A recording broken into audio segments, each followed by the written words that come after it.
With Karen's recent arguments in the comments section of one of my videos, some people have started accusing her of turning traditionalist. However, I don't believe she is. In her first video she says this. A lot of accusations of being a traditionalist, like I'm some sort of neoconservative right-wing watcher of Fox News, and honestly, this is just so not me. Any of that. I'm not some baby-making, sandwich-providing Michelle Duggar clone in a floral print dress, who does what she's told and says her pleases and thank yous either. I'm just not any of that. And I'm very anti-traditionalist. I would never be able to fit into the whole good girl mommy role. This is just not who I am. And it could be argued that she has changed, turned over a new tradcan leaf. Sure, now let's look at a clip from her second video, the one that got her famous, Feminism and the Disposable Male. There are feminists pushing their way to the front of the line, demanding women's fair share of all of the goodies, the good stuff, the loot, the booty, the cookies. Even if women don't need it, even if women don't deserve it, and even if somebody else needs it and deserves it more. And they get it, because we give it to them. Feminism has done nothing but exploit this dynamic of the expectation on men to put everybody else before themselves, especially women. Women's safety and support, women's well-being, and women's emotional needs always come first. This is the most stunning piece of society-wide manipulative psychology I think I have ever come across.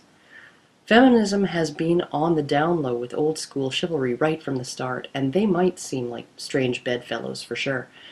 But they're not, because both concepts are built on a firm foundation of female self-interest. We made our way as humans through a really harsh history, and we became the dominant force on this planet, and one of the reasons we were so successful is because we have consistently put women's basic needs first, their need for safety, support, and provision. It was in humanity's best interest for women to be essentially self-interested, and for men to be essentially self-sacrificing. But we don't need that dynamic anymore. I mean, our species is in no danger of extinction. I mean, we're 7 billion people clogging up the works here.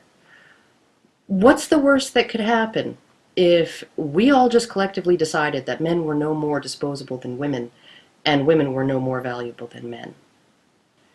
In fact, the greatest danger I see to us right now is that in our desperation to bend over and give women everything they want and everything that they say they need, we've unbalanced society to the point where we're just in danger of seriously toppling over.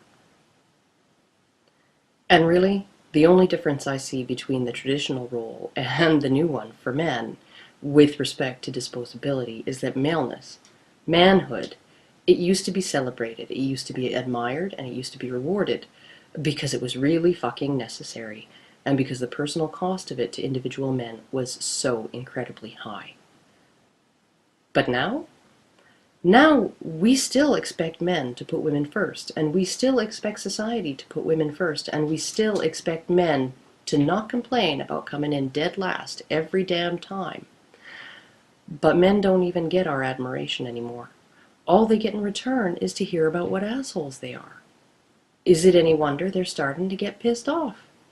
This is verbatim what she is saying in the comments section, her arguments towards me, not the Diana and nude pics thing. So, in her first video, she says she is not a traditionalist. In her second video she pretty much brings up what she is saying now. I think one difference is, greater emphasis on traditionalism being the better deal than feminism. So maybe she has turned crypto-tradcan, as popular as she is, and the fact the sellout whores at AVFM will ally themselves with anyone for popularity. Karen could just say yeah I'm a tradcan, deal with it, and with her sycophantic fan base worshipping her as the one true Walt, she wouldn't lose that many subscribers, and AVFM would continue to work with her and endorse her, so she has nothing to lose by confessing being a tradcan, and would actually have a lot to gain insofar as pushing a traditionalist agenda. It's easier to push an agenda directly than indirectly, so I don't think it's fair to call her a traditionalist, and she speaks of traditionalism, even now, as a thing that is toxic. Actual traditionalists more or less defend their traditionalism like a fundamentalist defending their Bible. They have nothing negative to say about it. So again, I don't think Karen is a traditionalist, a biological determinist turned defeatist. Probably, but not a traditionalist. And now with that out of the way. Sorry it took me so long to make this video. I spent many days listening to your videos looking for a specific quote from you. Feminism is female nature politicized. After a dozen or more hours I finally found a clip that will do just as good. If this is any indication, there will be a 20% improvement, and then that will be that, and then we will incrementally creep back. We will have the scope creep start again, and then we will fight, and women will actually realize they're being victimized when their men are victimized as well, and everybody will fight back, and there'll be a pushback. But I don't see feminism as a pendulum. I don't see any of this as a pendulum. I see feminism, I see femaleness as an engine that has been pushing in one direction all through history, and it's only the fact that there is no external threat of warfare, there's no external threat of scarcity and poverty and starvation, and there's no external threat of danger from wild animals and the vagaries of the universe and earthquakes and tsunamis and all of this stuff, right? And there's no external threat of death on the job, and there's all of these things have been removed, and once they were removed, the engine was able to move forward. This is not a pendulum. It's an engine, and it's been chugging along all through history. And it was external things, not men. It was external things that held it back. Okay, here you are acknowledging that this thing called feminism, femaleness, is an engine, a force always pushing forward for women to get their way. That is, feminism is female nature, and may very well be a part of male nature as well. I will expand on what you said, and I think you will agree with this. Female preference is the condition called gynocentrism, meaning to center things on women and their interests. This social condition is born from our biology. That is, gynocentrism is an inborn tendency to place higher value on the safety and well-being of women. It has evolved in us as a survival strategy. So feminism is female nature politicized. It is important to establish this is your belief, as it will be valuable in making some points later in the video. Now with that out of the way, let me just say, hello Karen, it's been a long time, old friend. I recall rediscovering the men's movement around January or February of 2013, and it was through you and your video The Disposable Male. A month later I made a few videos, only a few of them about feminism, and you and Thunderfoot gave a like to the video, bringing in lots of traffic. I remember first discovering you liked my video, because I would stare at your channel name on my subscription list like a hawk, waiting for you to make a new video. I was a big fan, and I seen you liked my video, and I just couldn't believe it. And I wrote you this huge rambly message, and the next day or so, you came out with a video called Sword Fighting the Fart, where you featured a clip from my video, and gave me a ringing endorsement, and I was totally starstruck. I went from 9 subscribers or so, to averaging about 50 subscribers per day. For a week, I had 800 subs in a month because of that. It was an awesome experience, not only because of the attention and instant popularity you gave me, but also the fact I was a huge fan of your work, and it was an honor to have you acknowledge my work. We've exchanged a few dozen or so messages since then, and I have considered you a friend, and I still consider you a friend. That's the good news. The bad news is, I'm gonna pwn your ass. Don't take it personally, it's what I do, just consider it tough love. For those of you who might not understand why this video is being made, I'll briefly explain. I made a 6-part video series called Why the Men's Rights Movement Will Not Succeed. On part 5, Karen left a comment on the video challenging my statements and position etc., which then turned into a 500 comment battle royal from the community. I was going to show you her comment, my response, her response to me, and then my rebuttal to that, which would make up this entire video. However, I just noticed something weird. My comment is gone from my own channel. It is her comment, 500 replies, and when you scroll down, you can see Neo Unplugged and Karen both responding to me, yet my reply just isn't there. So a weird YouTube glitch. So I am going to play her comment, and just respond to it, and just try to wing it. Bear with me. Pretty much everything you've said up until the 10-minute mark is stuff any Amari worth his salt is aware of.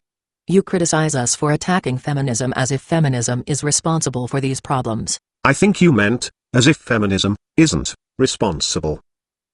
Here's why I attack feminism. Feminism bills itself as a progressive movement, yet it employs traditional conservative tropes in order to achieve its ends, and characterizes its appeals to the traditional as progressive. I've already mentioned that feminism, while initially being a rejection of the traditional patriarchal model of family, utilized traditionalist attitudes to their advantage in getting what they wanted. Now the fact it bills itself as progressive is entirely irrelevant to anything. Actual conservatism, whether you agree with it or not, is more honest. It says women are incapable of X, therefore women need protection from Y, and men must provide that protection. Feminism says women are every bit as capable of X as men, but men are monsters whose agenda is to keep women subordinate, therefore women need protection from Y. Traditionalism says that sex is something men do to women, therefore rape is something men do to women. Feminism says that sex is something that men and women do to each other, but because of the malicious and malfeasant patriarchy and all the men in charge of it and benefiting from it, rape is not just something men do to women, but a conscious process by which all men keep all women in a state of fear. Also, because of the political context, yada yada, it's just not the same when a woman forces a man to have sex. Yes, we think men and women are equal, but it's still different, because reasons, most of which have to do with how man created a system that oppresses women for the benefit of men. Conservatism said women are temptresses. What the fuck are you talking about? Where are you getting this? You're just waxing poetically about your personal feelings on traditionalism and feminism. This crap about feminism says traditionalism says feminism says traditionalism says. Neither traditionalists nor feminists are saying any of these things as a core tenet of these philosophies or lifestyles. You're basically saying, traditionalism cuts off your dick and calls you a eunuch. Feminism cuts off your balls and says it's to stop you from being a rapist. Traditionalism comes over to your house and eats all your food. Feminism comes over to your house and eats all your food and then blames you for them being fat. Traditionalism sees a man carrying a purse and calls him a fag. Feminism sees a man carrying a purse and claims he's carrying sadomasochistic rape tools. Traditionalism tells men they have to cut their hair short. Feminism claims men cut their hair short to oppress women. Traditionalism says your mom is a whore. Feminism says your mom is a whore that smokes crack. Traditionalism shoots you and your family in the head. Feminism shoots you in the balls, and then shits on your corpse and sticks a tampon in your mouth. And that's totally why we can't fight traditionalism.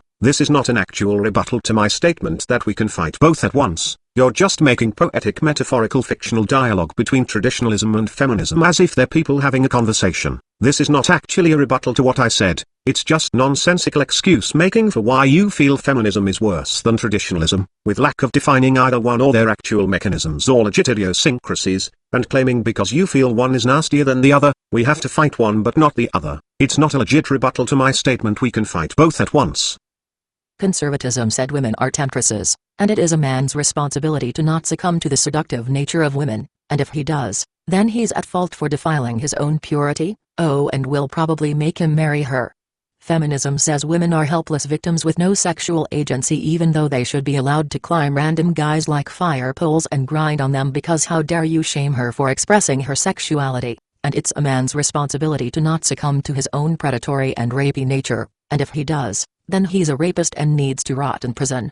Both ideologies hold men more to account than women. Both ruthlessly exploit conservative ideas about men and women. But only feminism says that it's about treating both genders equally. So what? The problem I have is that both hurt men. Both reduce men to being second-class citizens in our current modern climate. The fact one uses the word equality means nothing to me. When we are fighting feminism, we're often also fighting conservatism. No, and conservatism by its very nature fights feminism. Does that mean conservatism is fighting conservatism? But I'm sorry, a shotgun wedding is less bad than 20 years in prison.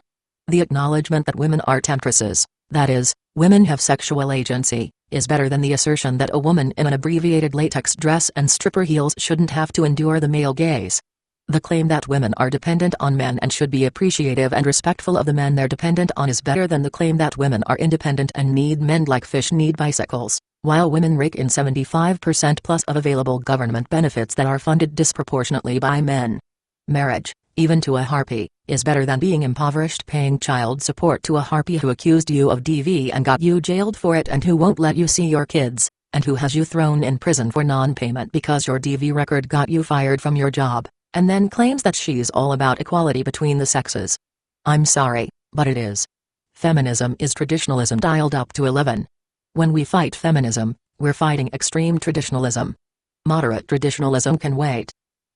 This is all completely bullshit. First and foremost, your argument comes down to traditionalism hurts men slightly less. Well, I don't care. We could argue that sex-positive feminism hurts men less than radical feminism, so let's tag team with the sex-positive feminists. Or it's like arguing that we shouldn't speak out against Anita Sarkeesian, because Jessica Valenti's advocacy to express apathy for male suffering is more harmful than feminizing video game culture. We can fight both at once. Furthermore, I am going to state, if anything, traditionalism is hurting men more than feminism. Allow me to explain. We live in a women-first society, a matriarchy. Matriarchy would mean a rule by mothers. Well, mothers do hold the authority in the family, you see, with the provider in a relationship being the one to be hurt the most by a divorce, because he's the only one with something to lose. This gives power to the dependent, which in the traditional model, is the wife. Aside from the provider being the one that has something to lose to begin with, you must also take into consideration that whoever gets child custody, basically hits the jackpot in a divorce.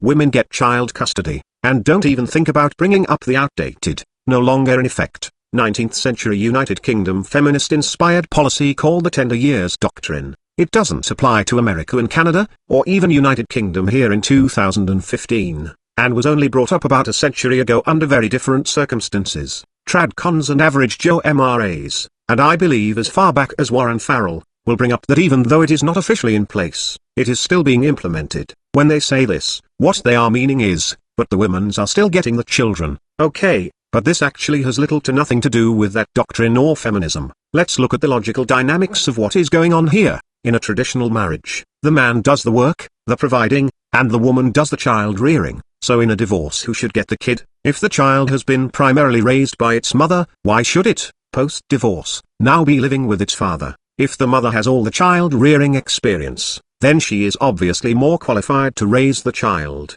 If it goes with the father, who's going to watch the kid while he's at work? Keep in mind traditionalists like Janet Bloomfield scream bloody murder about the horror, the toddler holocaust, that is daycare and babysitters. So God knows under traditionalism, babysitters and daycare is not a possibility. You might as well gang rape the kid and throw it to the alligators. So how is the father going to raise the child while holding a job to support himself and the child? Now the mother has no education, no job, and no job experience, so she can stay home 24/7. The court, in the best interest of the child, is going to have to rule that the parent that is going to be home 24/7 and has up till now all the child rearing experience, is more fit for child rearing.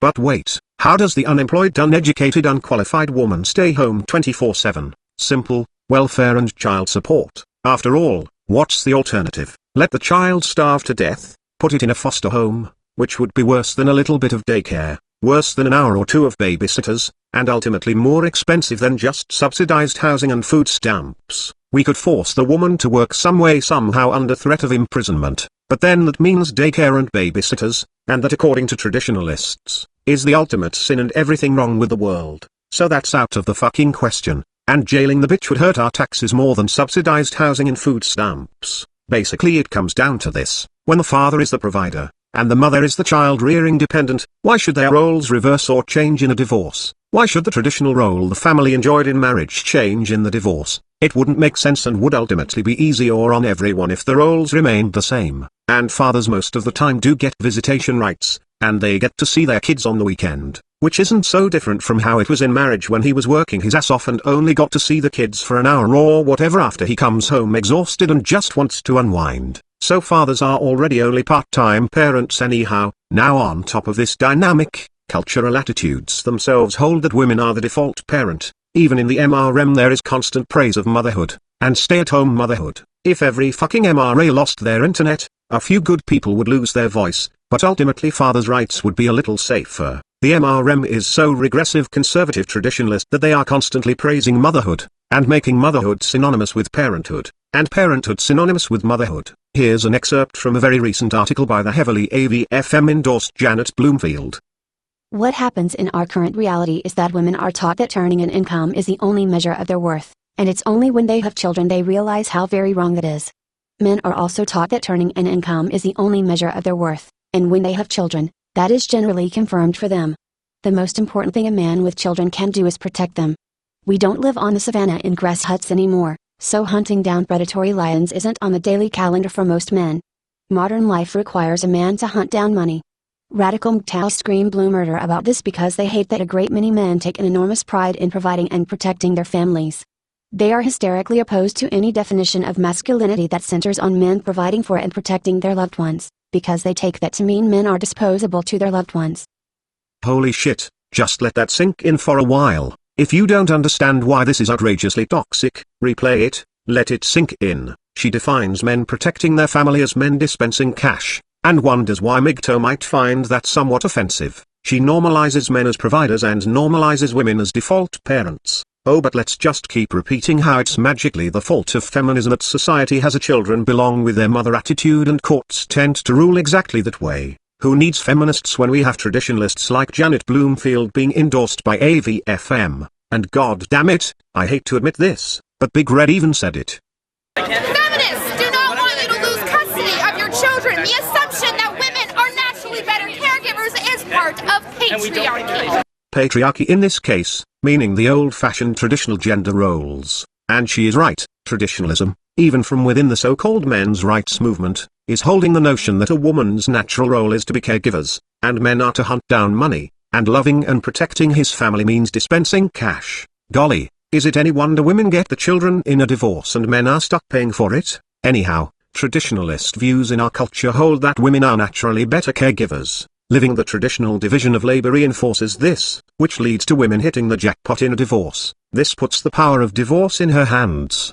Because divorce is her loaded gun, she wears the pants in the marriage. Any married man that wants to brag about how he is in charge of his woman and has her under his control, is a fucking idiot. His imaginary authority comes to a screeching halt the moment the wife gets tired of playing the role of the submissive first officer to her authoritarian captain.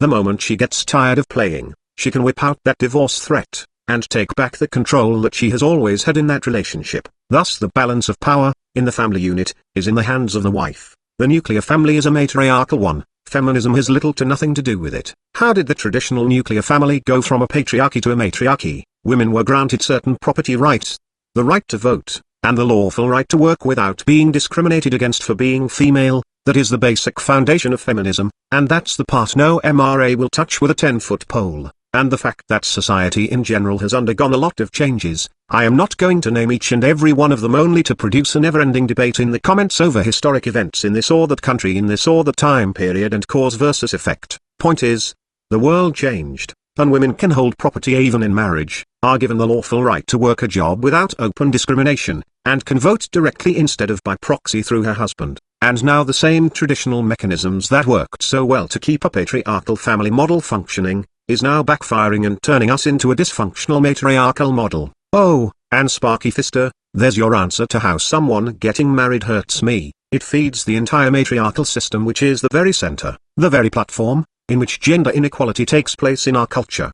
One individual getting married doesn't really hurt me, or any given man, but a massive portion of the population doing it, hurts the entire society. And while I am not trying to instigate hatred against married men or nullify people's marriages or take away people's options, I do ask that in a men's rights movement, people quit posting pro-marriage literature such as links to articles showing how married men live longer, and married people are happier, statistical reanalysis that shows divorce rates are inflated so it's not nearly as risky to men as you've been led to believe, and single people have more autistic psychopathic children yada yada. People who post this positive marriage shit, and defend marriage as a sacred institution, and rally for a return to traditional gender norms, and nuclear family values and this shit, these people are being antithetical to men's rights because marriage and traditionalism is the basis for most of the sexual inequality in our society. It is the fucking birth of matriarchy, and that, Sparky, is my answer. Sorry Karen, I totally veered off the path and put you on hold to bring something up to my old friend Sparky Fister,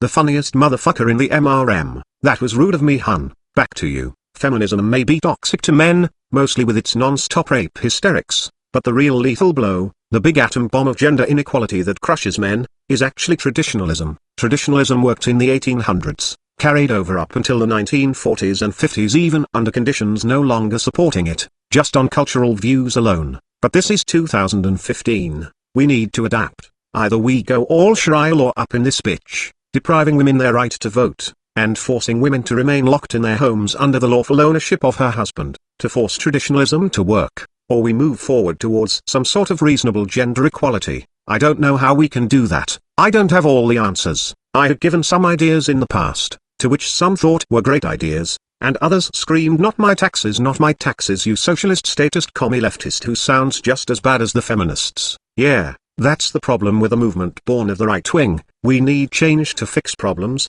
and change, a breaking of norms, is the ultimate fear of the right-wing fundamentalist. I will say this, I believe since the axis of power between the sexes lies with whoever gets the child, holds the power of divorce, thus controls the relationship and family, and society being a collection of families, we need to emphasize the importance of fatherhood. We need to promote fatherhood to the point of it being synonymous with parenthood. When someone says the word parent, they will picture daddy. The other thing is to break the traditional division of labor. We must do whatever it takes to eliminate or minimize women sitting on their asses being the recipient of a man's labor. Fuck Janet Bloomfield and her men are to hunt money bullshit. Some way, somehow, fatherhood must be of equal or greater value than motherhood to our society. And secondly, men must not act as primary breadwinners. If for whatever reason, that last one just isn't a possibility, then we need to scratch out fathers being equal value, and somehow make children belong with the father and only their father as the default. Either we push a fathers first mentality,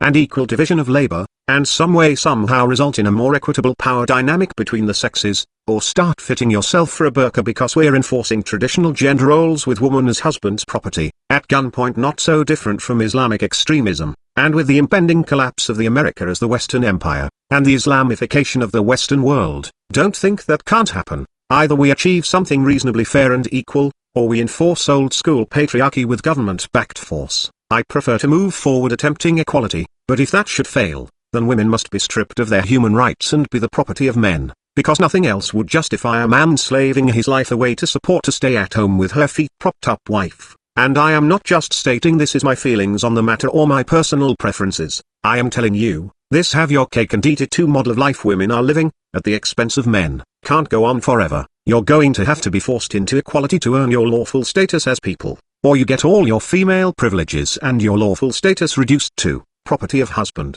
because society cannot continue to function as it has. Also, in that clip of my old video rebutting Big Red, I mentioned that her entire gripe was centered on we're working on these things, so just get out of the way, and we will fix them. It's all traditionalism/patriarchy, and we fight that. When we win our fight, you will be liberated from the harms of patriarchy, and I called bullshit on that, and now this is very similar to what you are saying. We have to fight feminism first, then we'll get around to addressing the harm of traditionalism, or your argument is just fight feminism, all will be fixed by doing just that. I'm sorry, but it's the inverse of just fight patriarchy and all will be fixed by doing that. And Karen, you said we have to fight feminism first. Feminism is traditionalism dialed up to 11. When we fight feminism, we're fighting extreme traditionalism. Moderate traditionalism can wait. Oh really? And when will the fight against feminism end? Isn't feminism female nature? Isn't it a constant and never-ending engine pushing forward? I don't see feminism as a pendulum. I don't see any of this as a pendulum. I see feminism, I see femaleness as an engine that has been pushing in one direction all through history.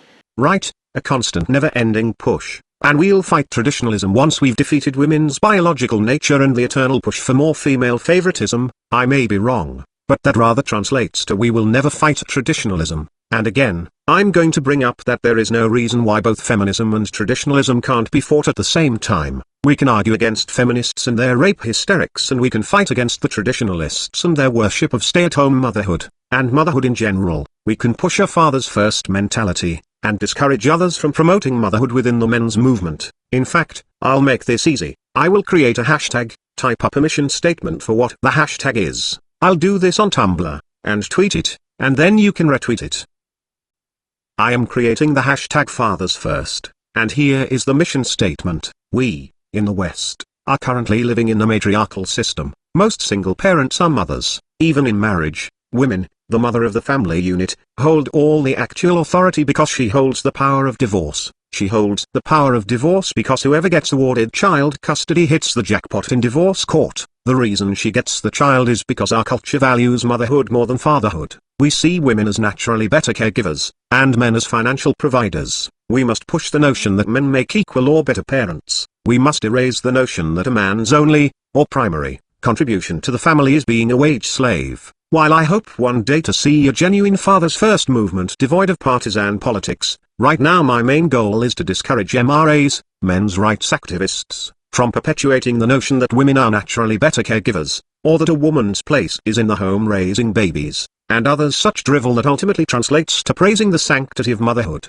I feel that out of all the political movements in the world, a genuine men's rights movement should be the primary platform to push the notion of fathers first. It is heartbreaking to see how much praise motherhood gets from within that movement. I am asking all MRAs to stop posting anything that advocates women's role is to raise children, or children are to be raised by their mother, or that women have any advantages in parenthood. I ask that instead, you focus on fathers, working fathers, stay-at-home fathers, single fathers, married fathers, cohabiting fathers, men as being entitled or better suited to raise children. In a culture that worships the sanctity of motherhood to the point of making the words parent and mother synonyms, I am asking that we buck this trend and promote fathers first. Self-described men's rights activists that continue to in any way promote motherhood as more natural or preferred than fatherhood aren't really respecting the integrity of the title men's rights activist and should either stop posting pro-motherhood material, or stop marching under the MRA label. If you support fathers' rights, then retweet, retumble, and reblog this.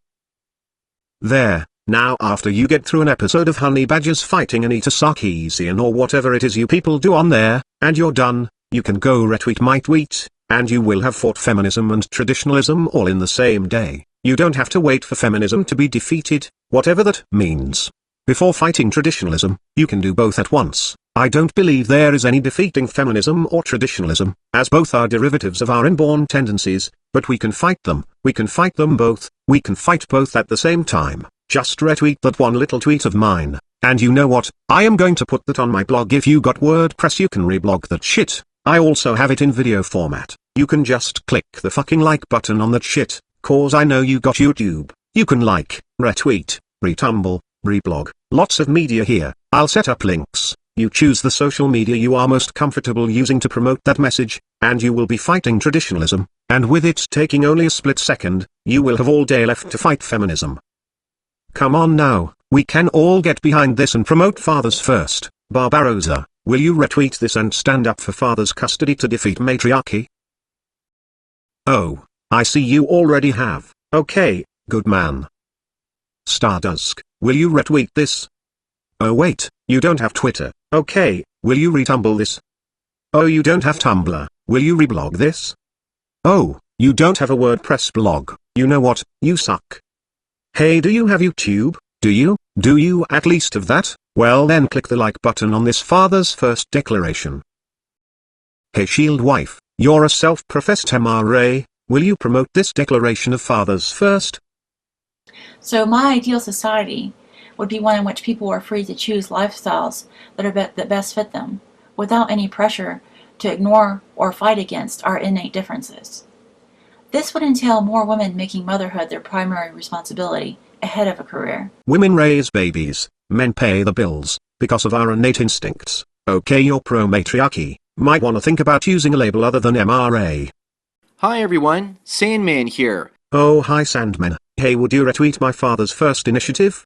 Please like me on Facebook. I don't have Facebook anymore, but hey, I want to tell you about this Fathers First initiative. You see, whoever has a greater chance of child custody runs the marriage, and the hand that rocks the cradle rules the world. So if custody defaults to women, we live under a matriarchy. If custody defaults to men, we live in a patriarchy. And if we get child custody roughly equal, we have an egalitarian society. Would you like to retweet and thus promote my proposal to create an egalitarian or patriarchal society, and help smash the matriarchy?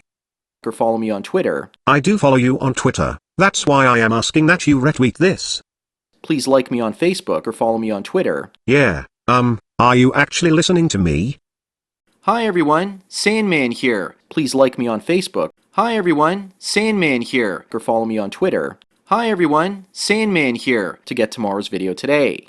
Thanks for taking your daily dose of red pills. And remember, a red pill a day keeps the divorce lawyers away.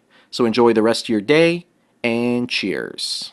Oh good grief, Your father was a telemarketer and your mama was a spam bot. Look, if we just follow you on Facebook and Twitter and Pinterest and YouTube and MySpace and WordPress and Tumblr, and if we act now, get a Patreon subscription for half price plus a fucking Snuggie and a bottle of OxyClean and a sample of Mighty Putty at no additional cost, will you then pretty please fucking retweet this? Thanks. I swear to God, folks. He's like Billy Mays gone MGTOW, slightly annoying but moderately useful. Anyhow, retweet it, you bastard. Anyhow, Karen, you gonna promote this? It's not taking sides, it's not bad-mouthing AVFM or any of your friends, it's merely promoting a concept that we, society and particularly the MRM, should place emphasis on fatherhood, not motherhood. And if you say no, I swear I will give Sandman your address and he will come to your house and give you a 5-hour sales pitch. You will have bought a ShamWow Snuggie, some Orange Glow, new vacuum cleaner and subscribed to more social media than you ever knew existed and become a perfume salesman to sell Sandman and Essence of MGTOW.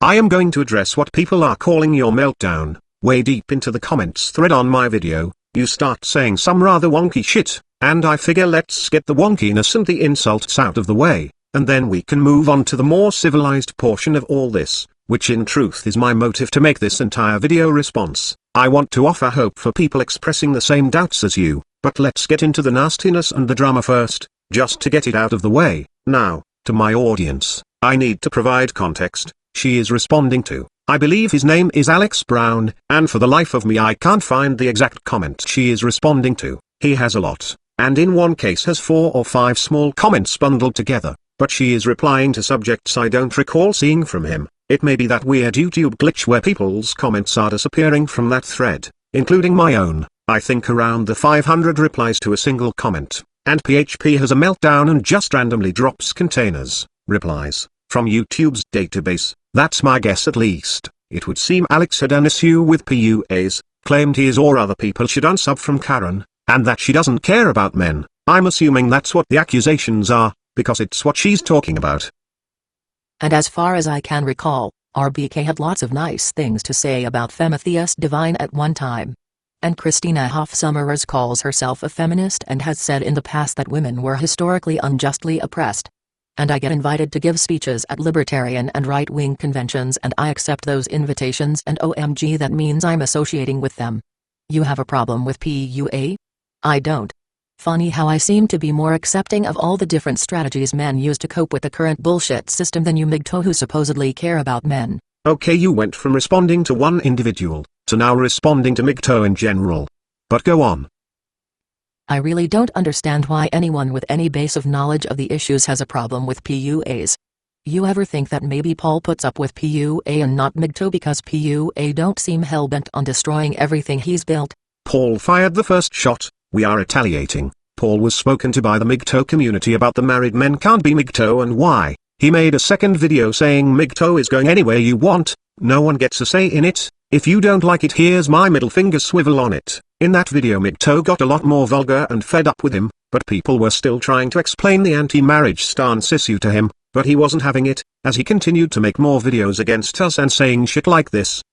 Is a community, not a big one. Again, this doesn't represent near all of MGTOW. This is like a very, very loud, boisterous, vocal fraction of the MGTOW population. This little community is doing the exact same fucking thing all the little social justice warrior critic assholes do. I mean, they're not going to win. They're not going to destroy this MGTOW movement. This particular band of idiots out there don't strike me as representative at all of MGTOW philosophy, not the MGTOW philosophy that I've read. It's stuff that these guys have begun writing in YouTube comments as they go along, as they react to each thing that offends them deeply. But this isn't about MGTOW to me. MGTOW to me is still a very important part of our cultural shift. I think it'll eventually have a positive impact in terms of restoring some balance between the sexes. But this particular band of ideologues, they basically just called themselves MGTOW. What they are is social justice warriors, just like you said. They're feminists in terms of their behavior and actions. This small little minority of radicals who do not represent MGTOW according to him and judgy bitch, and who are just like social justice warriors who go around tone policing and acting like feminists, consists of me, John the Other, Barbarossa, Stardusk, Sandman, Spetsnaz, Ask Louis Marco, and many others with subcounts in the thousands, many of them having more subs than AVFM's entire forum, and without a doubt a bigger fan base than the AVFM MGTOW sub forum. Hell, I even showed that my channel alone has more activity than the entire MGTOW sub forum, but according to Paul and Janet, we're the little guys on the fringe, and we're just like social justice warriors because we don't agree with his marriage-friendly tradcon-friendly MGTOW view, and apparently that's somehow what social justice warriors are, and as far as tearing apart what he built. So anyway, these guys will probably flood in here to the comments. I expect they'll probably come to Amazon, give a few one-star reviews. I do not give a flying fuck. Come on to Amazon and give a few one-star reviews. As a matter of fact, I'll use that because here's how the deal with Amazon works, just in case you want to know. And why you guys out there that are so full of hatred for me because I have an idea that differs from yours. Oh my God, nobody's supposed to do that, are they? Well, I tell you what. I'm going to use you. I'm going to use you just like I've used feminists for several years. I'm going to pick at you a little bit, and I'm going to provoke you, and you're going to go run around talking all kinds of shit about Paul Elam and his fucked up new stupid book, and I'll sell more books, and I'll get more people to A Voice for Men. Oh yeah, Karen, we're just tearing apart what he built. AVFM went from 20k page hits per month around this time last year to about 70k page hits per month at around last month or so. And Paul bragging that he is going to piss off MGTOW like he does to the feminists and enjoy the page hits and the sales. Just like I said, AVFM are a bunch of ass clowns trolling for page hits. And that was my impression of them back when they and John were doxing Femitheist. They just act like a bunch of embarrassing circus clowns trolling for page hits, and it breeds dishonesty and hysterics and is all around toxic. But Paul gets his page hits and donations, so it's all good on their end. So yeah, cry me a fucking river. Nah. Just not gonna cut to that clip. You guys thought the big red clip was coming.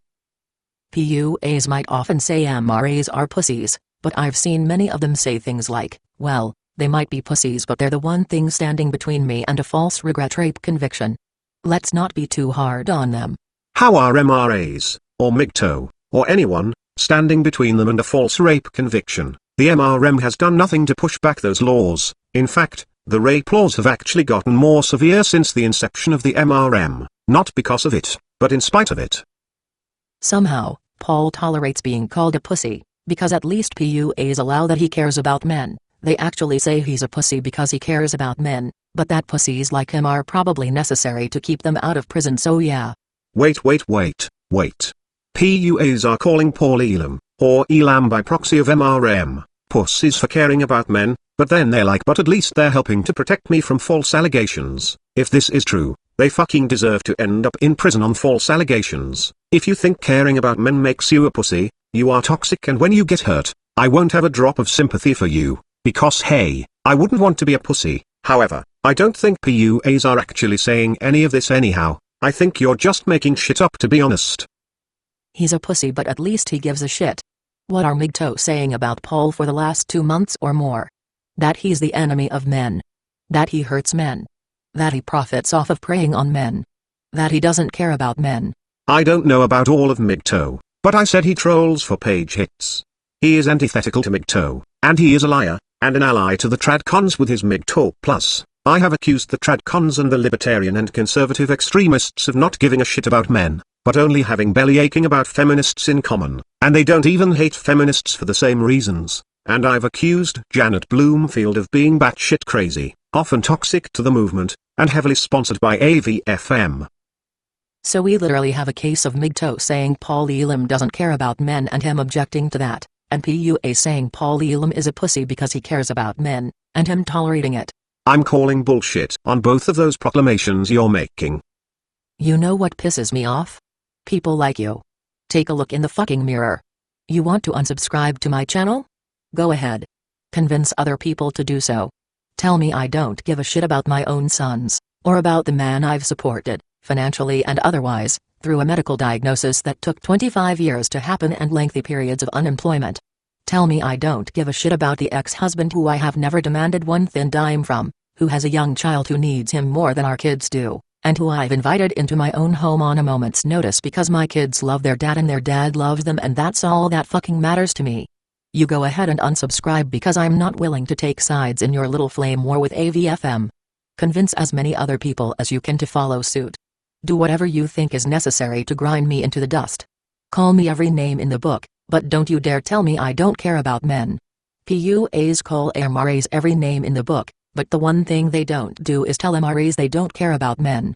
PUAs are calling MRAs every name in the book. I'm not saying they're not. I don't personally keep up with that community, but they're not accusing MRAs of not caring about men. I thought you just said they were calling us pussies for caring about men. Make up your mind.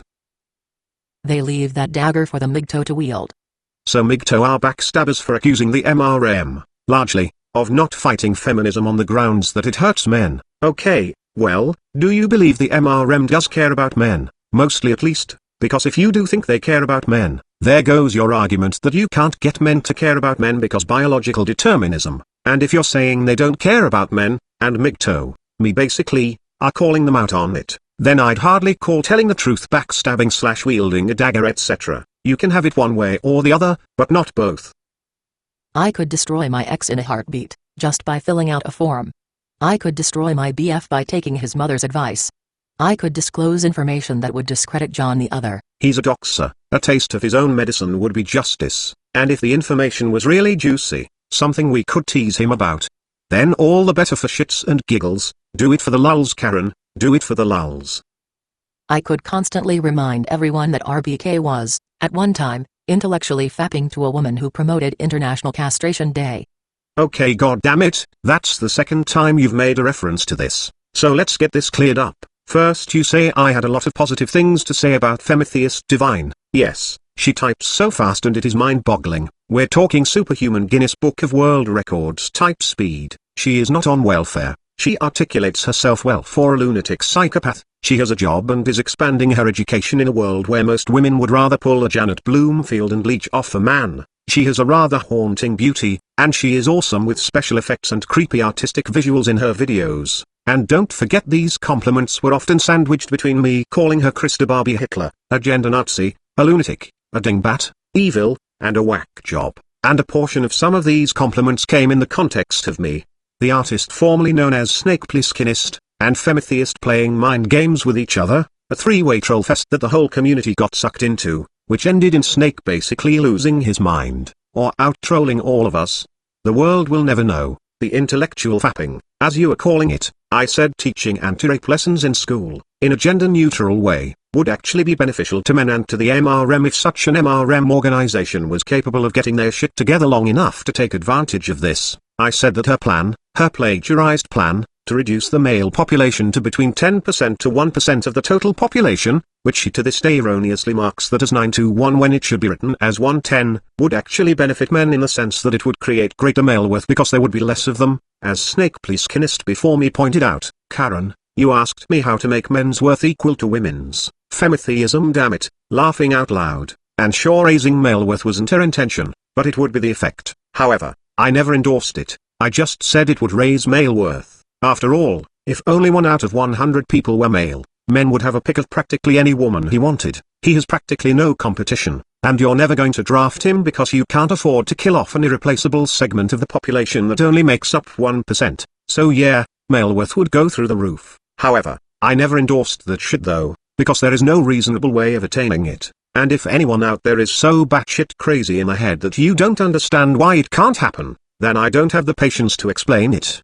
The only other way in which I said anything positive about her, was that she shouldn't be doxed, and John the other is a dumb horse's ass for doxing her. AVFM is ruining all the credibility by associating themselves with registerher.com. None of those feminists should be getting doxed or listed the way they were. It makes AVFM look like a crazed bunch of dangerous thugs with a fucking feminist hit list, and if any whack job for whatever reason hurts any of the women on that list, that shit is coming back on AVFM. You argued in the comments of me calling John and AVFM out, and defended the doxing of all these feminists, which I always thought was hypocritical of you, because I remember how pissed you were about the false DMCAs you received in an effort to gain your personal info, and you claiming you weren't afraid, but wanted to remain anonymous because of loved ones and stuff that could be hurt by people coming after you, or something like that. but I guess those feminists don't have innocent loved ones that could get harmed in the crossfire. Just you, and your statement none of those women ever did get hurt thus they never will get hurt, could be applied to your loved ones as well? Nah, your people, your loved ones are people, they could become in danger, but none of that magically applies to the loved ones of your opponents. Just you, John, and your buddies at AVFM? Yeah, I didn't like the hypocrisy you showed in the comments of the video a year and a half ago, but still considered you a friend, just not a friend I would trust with personal information. There is just something about doxers and their enablers I don't trust, but nonetheless, still considered you a friend. But that is the extent of my praising and intellectual fapping of Femitheist Divine. She had one good idea, gender-blind anti-rape lessons, and she types really fast, and she works instead of being a stay-at-home parasite, and she, along with the rest of those bigots on registerher.com, should not be doxed. So if this was your effort at a character assassination, you fail. If this wasn't an attempt at a character assassination, I'm still not sure why it's all so relevant. I guess it's to show that you could hurt me in some way if you wanted, but then by mentioning it twice, it makes it look like you are. But whatever, I think you have a bit of a drinking problem and aren't thinking straight this late in the comment thread. I could do all of these things, but you know what? I have better things to do. If you have better things to do then remain subscribed to me, fill your fucking boots. And while you're at it, tell me what you've done. Tell me how you've made things better for other men. I get upward of 20 emails a week from men who credit me for convincing them to not commit suicide, because they stumbled on my videos and they think I understand them. And I do. I also understand you. And in light of that understanding, I'm going to tell you to go fuck yourself. Show me what you've done for men. Show me what you've risked for men. Show me how much you've sacrificed for men. Show me the 52-hour weeks you worked so you wouldn't have to fill out that form that would ruin a man's life. Show me the man who deeply wronged you that you invited to sleep on your sofa so he could spend more time with his kids. Show me the man you think owes others more than he owes you or your kids because both you and he agree the others need him more, and show me how you opted to act against your own interest for the sake of principle as I've done regarding my relationship with my current BF. You show me one thing you've willingly sacrificed for the benefit of other men. Show me. Tell me. Tell me all the things you could have had just for asking that you gave up to benefit other men. Do it, you fucking asshole. Show me you walk the walk. Prove it to me. And then your next comment, which may or may not be to the same person, I don't know by this point. It's a 500 reply-based thread with replies randomly missing. Elan's not my boss. He doesn't sign my paychecks. He has never demanded editorial control. In fact, I once considered abandoning AVFM radio back when it was John and James and me because I felt I wasn't able to say whatever the fuck I wanted to say. That is, there were times when the back room was considering muting me because I was talking about religion or communism or whatever, and Paul supported me in that. In that he was willing to say, Karen's opinions are not necessarily the opinions of AVFM and let me say whatever the fuck I want. So long as she's more popular than this entire site, she got privilege. The rest of you try this shit and you're fired. Okay, that was an unfair cheap shot, I retract it. I'm still on the masthead, as far as I know, but I don't do a whole lot for AVFM, and never have. I'm not even a member of their forums. I have no editorial control. I get no money from it. I haven't contributed an article in ages, and anything of mine on the site is essentially grabbed from my YouTube channel or my blog. My opinions are my own. I'm willing to bet that I could cut them loose without suffering any real loss. Why don't I? Because my name can help them. Not because I depend on them. Whether you love them or hate them, they're the primary website regarding these issues. People can go there and read and decide to hate them or love them. If you think saying a MGTOW can decide that going his own way means he can get married if that's what he wants is a sin worthy of destroying the largest MRM website on the web. Yeah, I do. When this jackass is on the wrong side of a long overdue civil war that should have ended with rocking mystery versus Stardust, and this jackass absolutely goes out of his way to be an egotistical, condescending, provocative prick who flimflams his words and attempts to hijack the MGTOW movement by insisting the label refers to doing your own thing, doing whatever you want, and those who disagree are like feminists and social justice warriors, and he wants to heavily sponsor Janet the Trainwreck Bloomfield and her advocacy for stay-at-home entitlement, then yes, down with AVFM. There's no such thing as too big to fail. AVFM is not too big to fail and neither are you. Just in case you were thinking that, truth over politics, let us stand with honor and dignity, be damned the consequences, the popularity or the bad press. Go ahead. I've publicly stated that MGTOW and marriage are not compatible, but I'm not willing to demolish the largest MRM platform over it. Your mileage may vary, of course. But please don't think I answer to AVFM, that I care about what AVFM thinks of me, or that AVFM tells me what to do. They don't. They could all drop dead tomorrow and I'd keep doing what I'm doing. They could fire me, OMG, they'd remove me from the masthead that I gave them permission to include me on as long as I didn't have to do any work for them, and cut off my non-existent paychecks. I'm sorry, but I'm not going to buttfuck AVFM. It's not because they've done anything for me, they haven't. It's not because they have any control over me, they don't. It's not because if they go down I'd be destroyed, I won't. It's because I am in this for the long haul, and I haven't seen any website or organization stir up as much shit in the mainstream or draw as much attention to these issues as AVFM has. However much they might fuck up, they've done a fuck ton more than the next guy. AVFM told 2020 to fuck themselves, it told GQ to fuck themselves, it told the Wall Street Journal to fuck itself, it's told the WAPO to fuck themselves, it tells Reddit to fuck themselves, it tells concerned trolls to fuck themselves. And now you're somehow shocked that it tells MGTOW to fuck themselves? And when MGTOW tells Paul to go fuck himself, we're bad guys, you're not exactly saying that, and you are responding to some other dude entirely, but still, just tossing it out there, if Paul has some great virtue by telling people to fuck themselves, MGTOW can tell him to go fuck himself and dance around all virtuous too. You know what? I'm going to second that. MGTOW, go fuck yourselves. If you have any integrity, you'll know that me telling you that isn't dissing you. Okay, so fuck MGTOW, not that you're dissing us, and we know that if we had integrity, no, I think we'd need an English to double-speak dictionary, that'd go a long way. MGTOW, go do your own thing. Do your own fucking thing. Because I wanted to, ask you guys if you've been noticing this as well. And that is the talking point that I think is designed to stifle MGTOW and to repress MGTOW content that says, well, if you're a MGTOW, you should just go your own way. You don't have to talk about it with anybody, so on and so forth. I'm going to be talking about this in the future, and I want to know if you guys have noticed it too. So if you see any examples of this, you know, people saying essentially, oh, you shouldn't talk about MGTOW, you should just do MGTOW. Of course, they want you to talk about some politician that's going to help you, or they want to talk about feminism forever and ever and ever, but they don't want you talking about MGTOW. And I think it's important that MGTOW really make people understand that no, it is absolutely vital that we do talk about these issues, that we do analyze these issues, and that we do share our experiences as men, because that is what has produced MGTOW to this point, and I think that it's the most important thing to talk about. So if you guys have seen this as well, make sure to put that in the comment section. Yeah, Bob, I notice it all the time. Go your own way, just shut up and go. Go already, stop talking about this thing and go your own way. I notice it a lot. But don't even think that you're in a position to dictate to me or anyone else, including AVFM. I'm not going to disavow my association with AVFM. You can literally eat my shit, guy who I don't know if it's Rob from the defunct blog No Ma'am. Know why? AVFM has asked nothing of me. Nothing. AVFM has not asked me to take a side.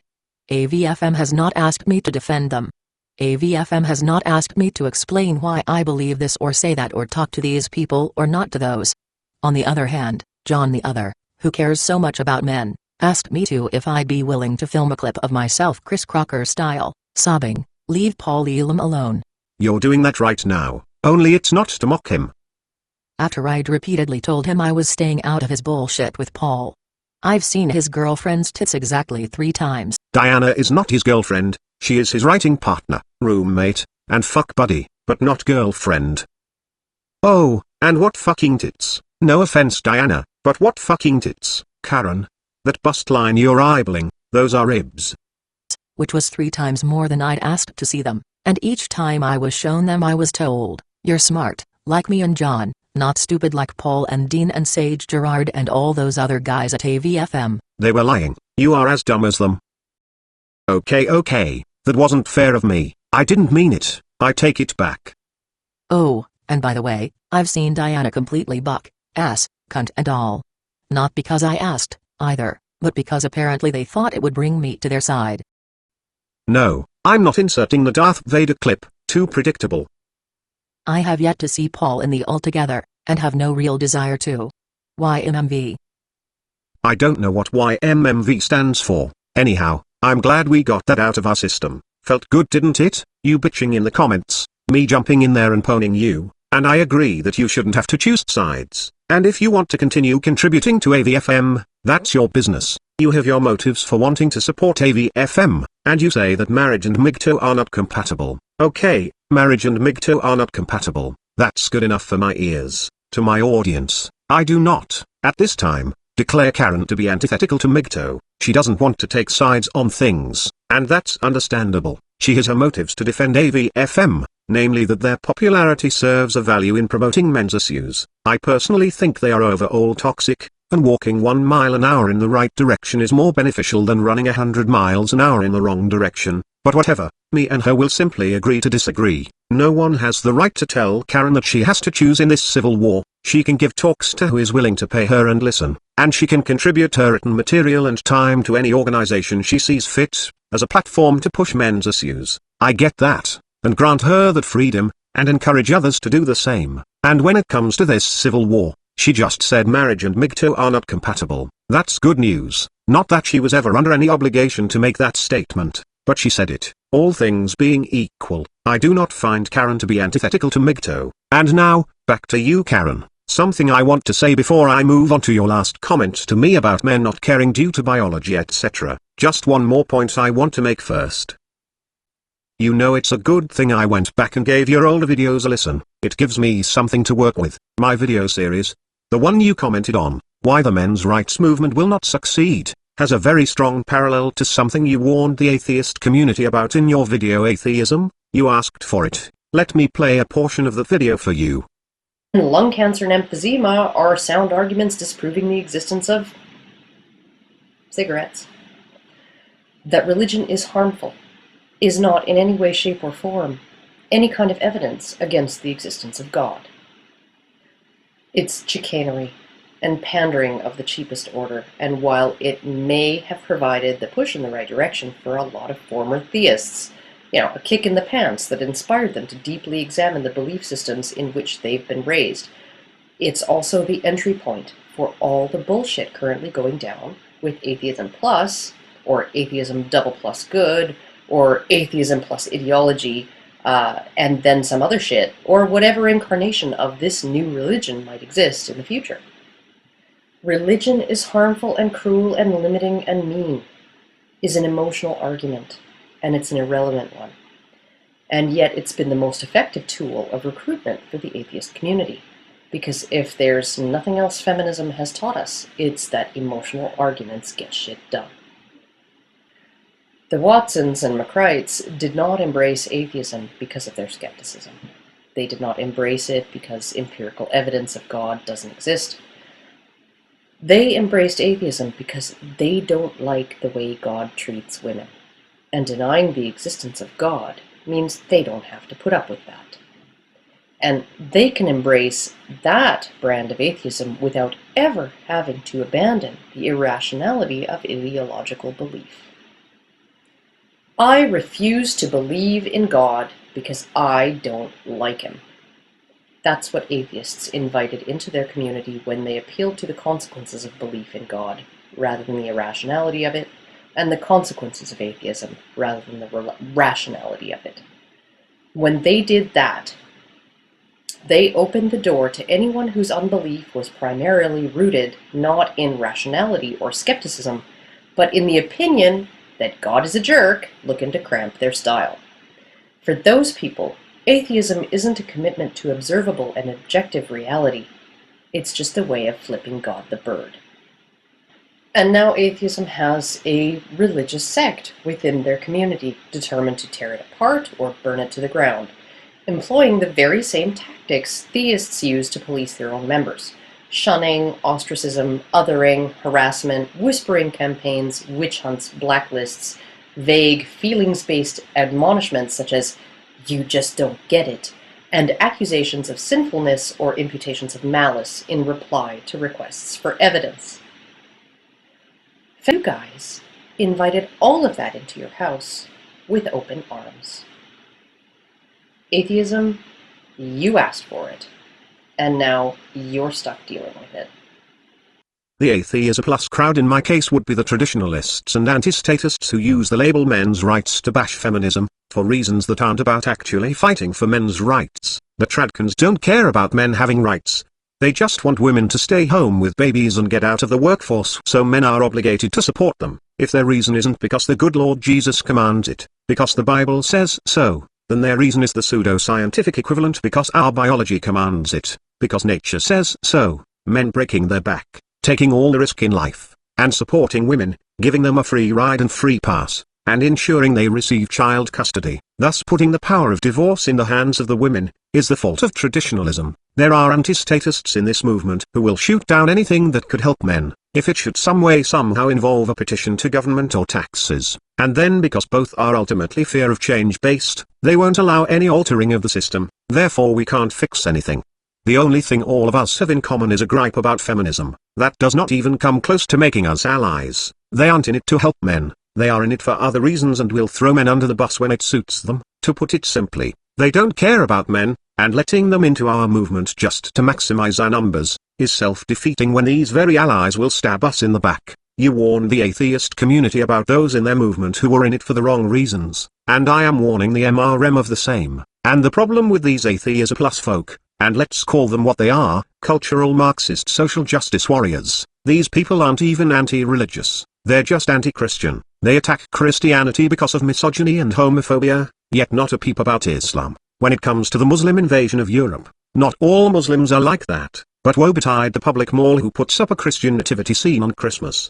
Because clearly Christian iconography on a Christian holiday is like totally oppressing my secular rights. But the schools in Sweden and Norway who get sued because of a lunch meat mix-up and some Muslim kid gets non-halal pork, results in the schools serving halal-only meat, that's just fine. These people aren't anti-religious, they're just anti-Christian, or as you put it, it's not they disbelieve in a God, so much as it is they are discontent with the rules and attitudes that alleged God proposes. You're not anti-religious, you're anti-Christian. This is very similar to my complaint, you're not pro-male, you're just anti-feminist. And these atheism plus folks, I've heard them argue other atheists, when they don't get their way, they whip out you're being just like a Christian fundamentalist, and I can't help but compare it to all these anti-feminists saying to people like me and Baba, you're just as bad as a feminist. The parallels here are pretty strong. I'm not saying these anti-feminists are just like these social justice warriors. What I am saying is, there are remarkable parallels between two movements letting the wrong kind of people in,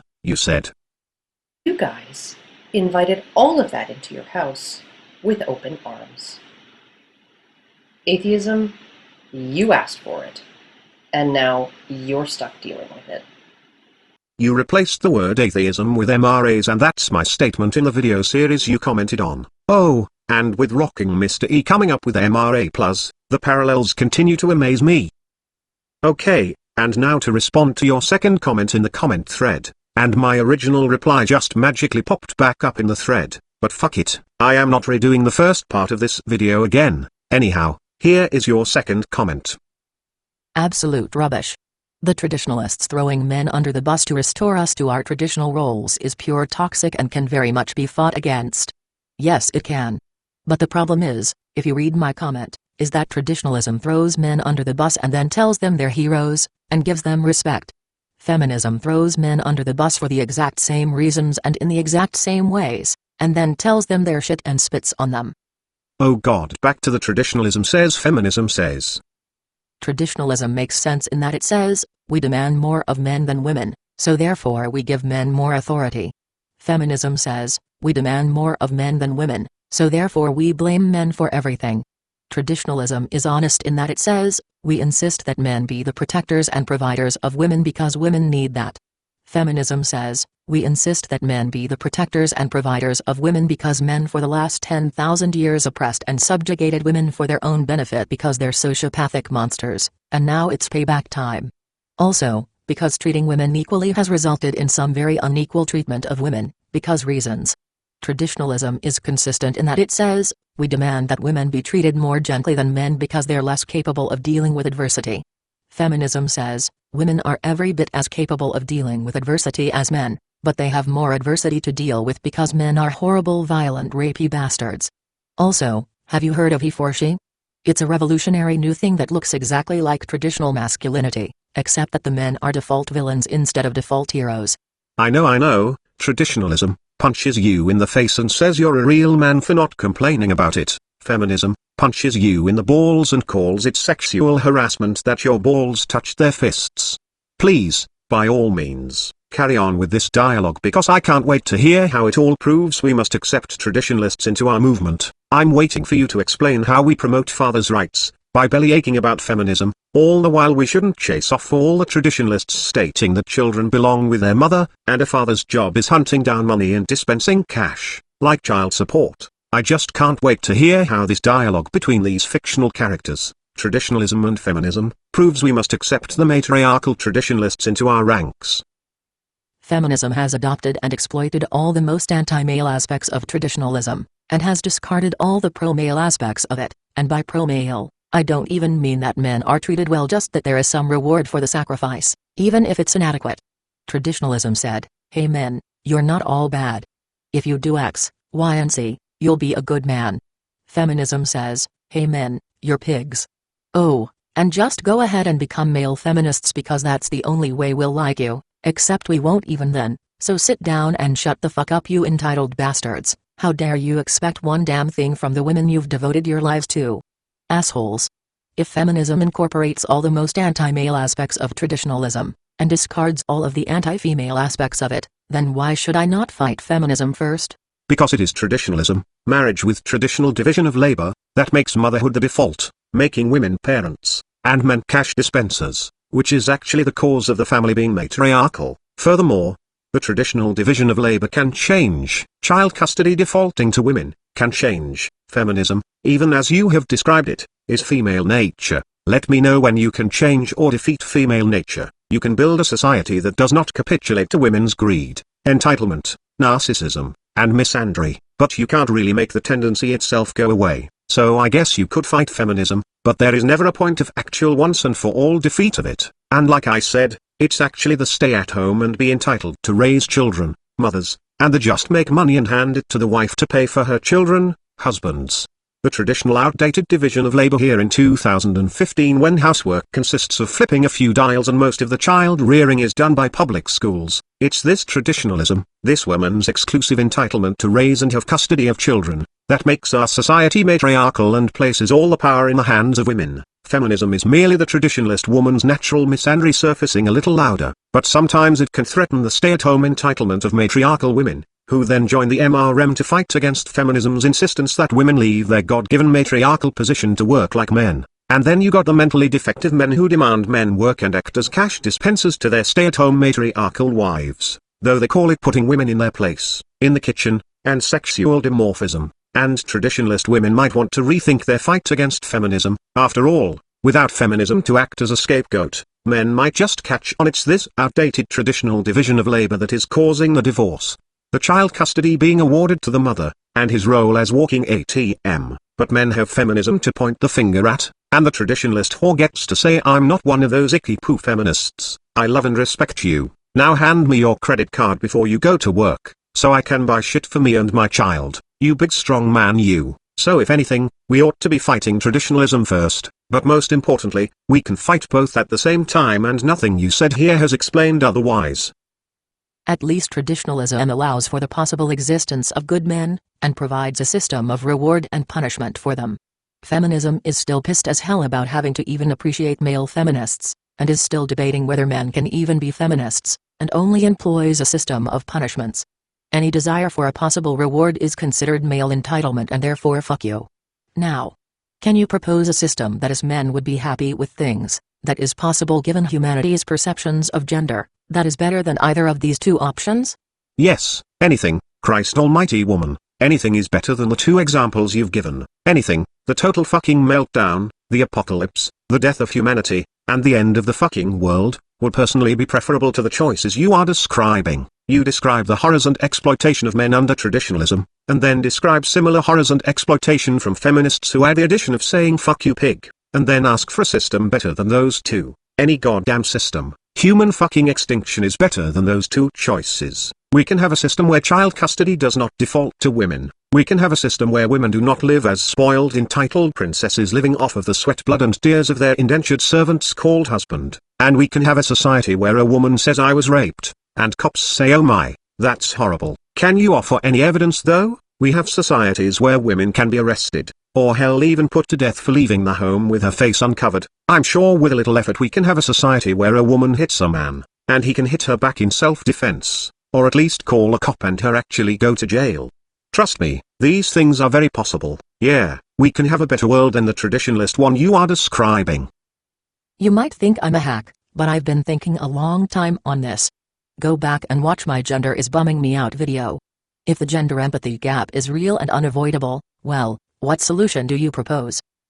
You're the one claiming it's unavoidable. A reeducating of our culture would be in order. Currently the mind of both men and women are poisoned with non-stop propaganda that a man's duty, his manliness, his worth, is centered on his ability to rescue women, provide for women, protect women, treat women as special, and to laugh off all acts of abuse she does onto him. A real man can get slapped in the face, and just shake it off like a real man. That's what our media tells us. Little boys are taught women get to walk first. He is to hold a door open for them, and to never ever hit a girl. These lessons can end. We can make it taboo to teach these lessons, and little girls are given their big sense of entitlement when they are told boys are to hold doors open for them, never hit them back, take all the abuse they deliver to boys. Boys are taught to treat women as sacred, and women are taught they are special and entitled to special treatment for their femaleness. Boys and girls learn this before they go to kindergarten. We can change the lessons our children learn. And don't try to tell me oh no, it's impossible. Biological determinism, it's all hardwired, it's all written into our brain, it's all nature. Evo psychology, it's all biological. Oh please, we went from being a white supremacist society to being a white guilt society. You have no idea how flipped upside down certain attitudes and tendencies can be when given a little push. All we need is to start off with a demand for it. I believe the same psychological mechanisms that led to the white guilt phenomenon can lead to a female guilt phenomenon. Not that I support white guilt and not that I am pushing female guilt. White people were able to conquer and hold dominion because they felt entitled. They were able to rule and even have slaves and justify it because they felt superior and entitled. And this is born of biology. Not that I am picking on whites. This biological tendency to create othering, have same group preference, and feel entitled to dominion over what you perceive to be an inferior people, isn't white nature, it's human nature. We went from black slaves to having a black president. Western culture had a massive racial empathy gap to having self-destructive white guilt, an empathy overload if you will. There was once an evolutionary biology-inspired racial empathy gap. That gap has more than closed, it's reversed. The same evolutionary biological sex empathy gap can close or even reverse. I really fucking hate biological determinists. They are intellectually lazy. A political argument from biology is the same thing as a political argument from the Bible. Things are the way they are because God commands it to be so. Things are the way they are because nature commands it to be so. And when you argue a biological determinist, they will perform identical mental gymnastics the Bible thumper does to cherry pick what they want and ignore the contradictions. It's pure intellectual laziness. Evo psychology itself is fucking nonsense. Hell, psychology itself is fucking nonsense. Well okay, as an effort to understand human behavior, it is a legit science, but as a medicinal application, psychology is nonsense. Evo psych, on one hand, could be considered real science because it is an effort to understand human decision-making based on what worked throughout our evolution, because instinct is based on doing what worked. Worked meaning produced surviving offspring, so there is legitimate scientific merit in that, or at least in a perfect world there would be. Unfortunately it's utter garbage. You start with a premise, an observation of humans that has not been empirically proven, and then on top of that, assume the cause must be biological and is not the result of learned behavior, and then on top of that, manufacturing a fictional scenario that we theorize may actually have existed, and explain how this behavior possibly could have existed as a survival benefit, and that becomes the answer on why humans do blank. I hate to admit this, but Rebecca Watson actually gave a pretty good example on why evolutionary psychology shouldn't be taken too seriously. It goes something like this: why are women funnier than men? Because once upon a time, in hunter-gatherer societies, women would pluck berries and gather food. They often did this in groups because the jungle was a dangerous place, and they had a better chance of surviving as a group. They made talk and exchanged humor to keep themselves amused while their husbands were out hunting. It created bonding and friendship which was beneficial because it helped the wives work together as a team. So women got good at telling jokes because those who were very humorous developed the strongest bonds with the other females in the tribe, thus maximizing the amount of allies and support they received.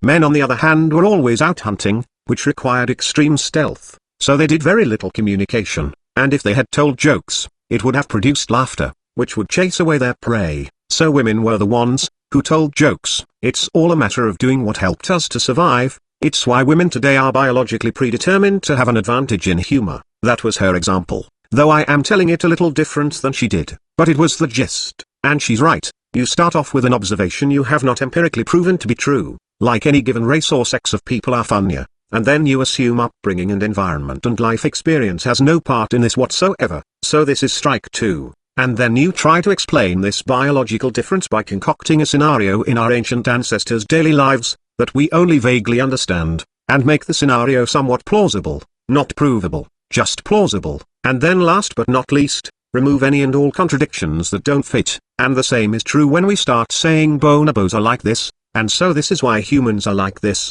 and then we say chimpanzees are like this, and that is why humans are like this, and then completely ignore the fact bonobos and chimpanzees have a lot of different behaviors, but we weed out the differences, and focus on the commonalities, like the Bible thumper who just cherry-picks the passages that fit his narrative and then performs grammatical and mental gymnastics to evade contradictions when they're brought to him. Now I'm not saying that no behavior is rooted in evolution. In fact, all instinctive behavior, keyword instinctive behavior, is a result of evolution. But we can barely point out what is biological and what is taught and what is a hybrid of two instinctive drives competing and environment causing the individual to default to one drive over the other and then reinforcing it with reward. Truth is, in the overwhelming majority of behavior, what is pure untouchable nature, what is strictly socially taught, and what is a combination, is pure speculation. In most cases, the first mistake is to assume the difference is actually there, then assuming it to be biological, then giving an unproven example of how this could have benefited our ancestors,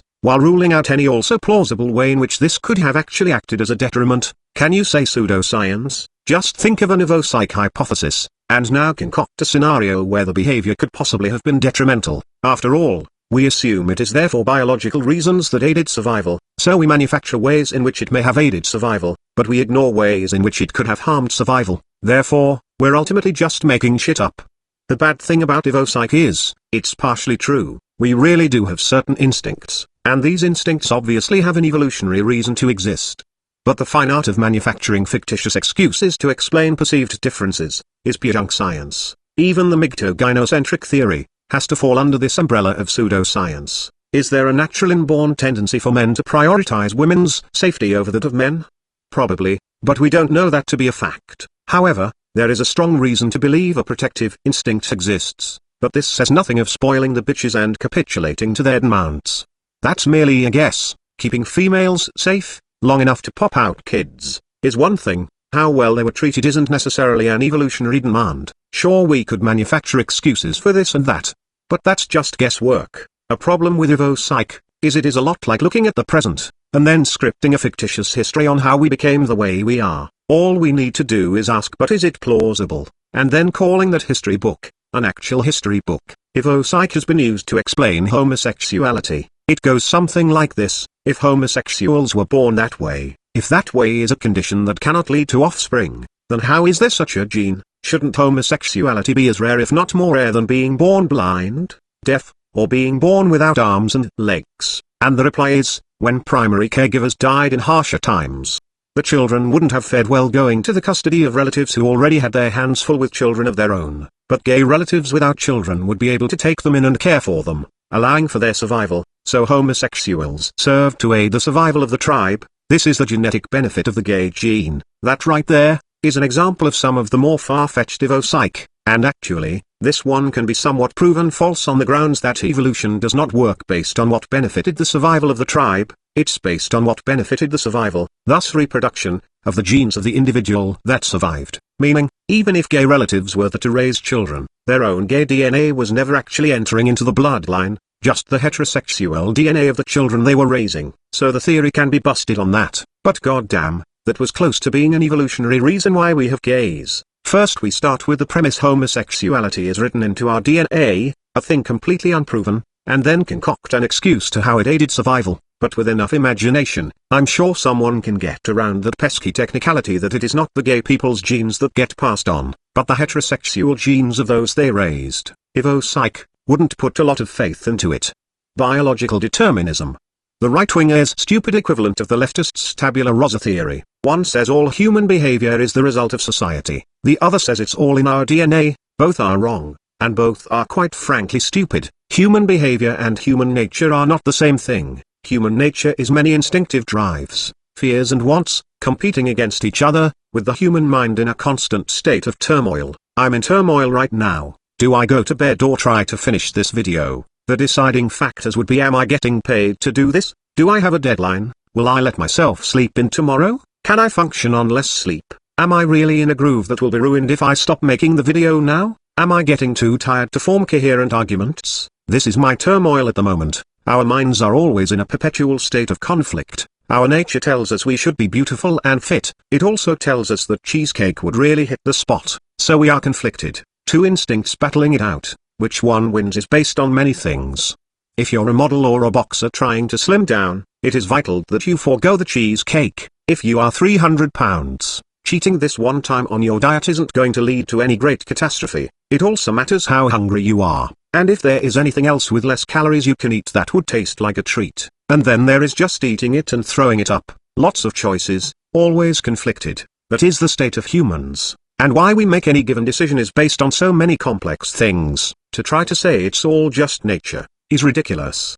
Decisions are one drive pitted against another and another, on top of environment and most importantly, perception of that environment. Environment can be changed either by external pressures such as technology and economy, or directly through government-enforced laws. But even without changing the environment, in some cases we can just change people's perception of environment. Look at how our history books have changed to repaint our history. We didn't actually change the past with time travel, and we aren't even telling lies, we're just focusing on something and downplaying other things, and in a way, repainting history, and look at how that's affecting our perception of self and attitude. Oh, and to bring this one really long-winded rant to a close, we don't even actually need to close the gender empathy gap for men to hold equal or superior rights and power in our society. Men may be predisposed to protecting women, but they are more predisposed to protecting children. And even women are predisposed to protecting children. If we can convince society that fathers having custody of children is in the best interest of children, we just became a patriarchy.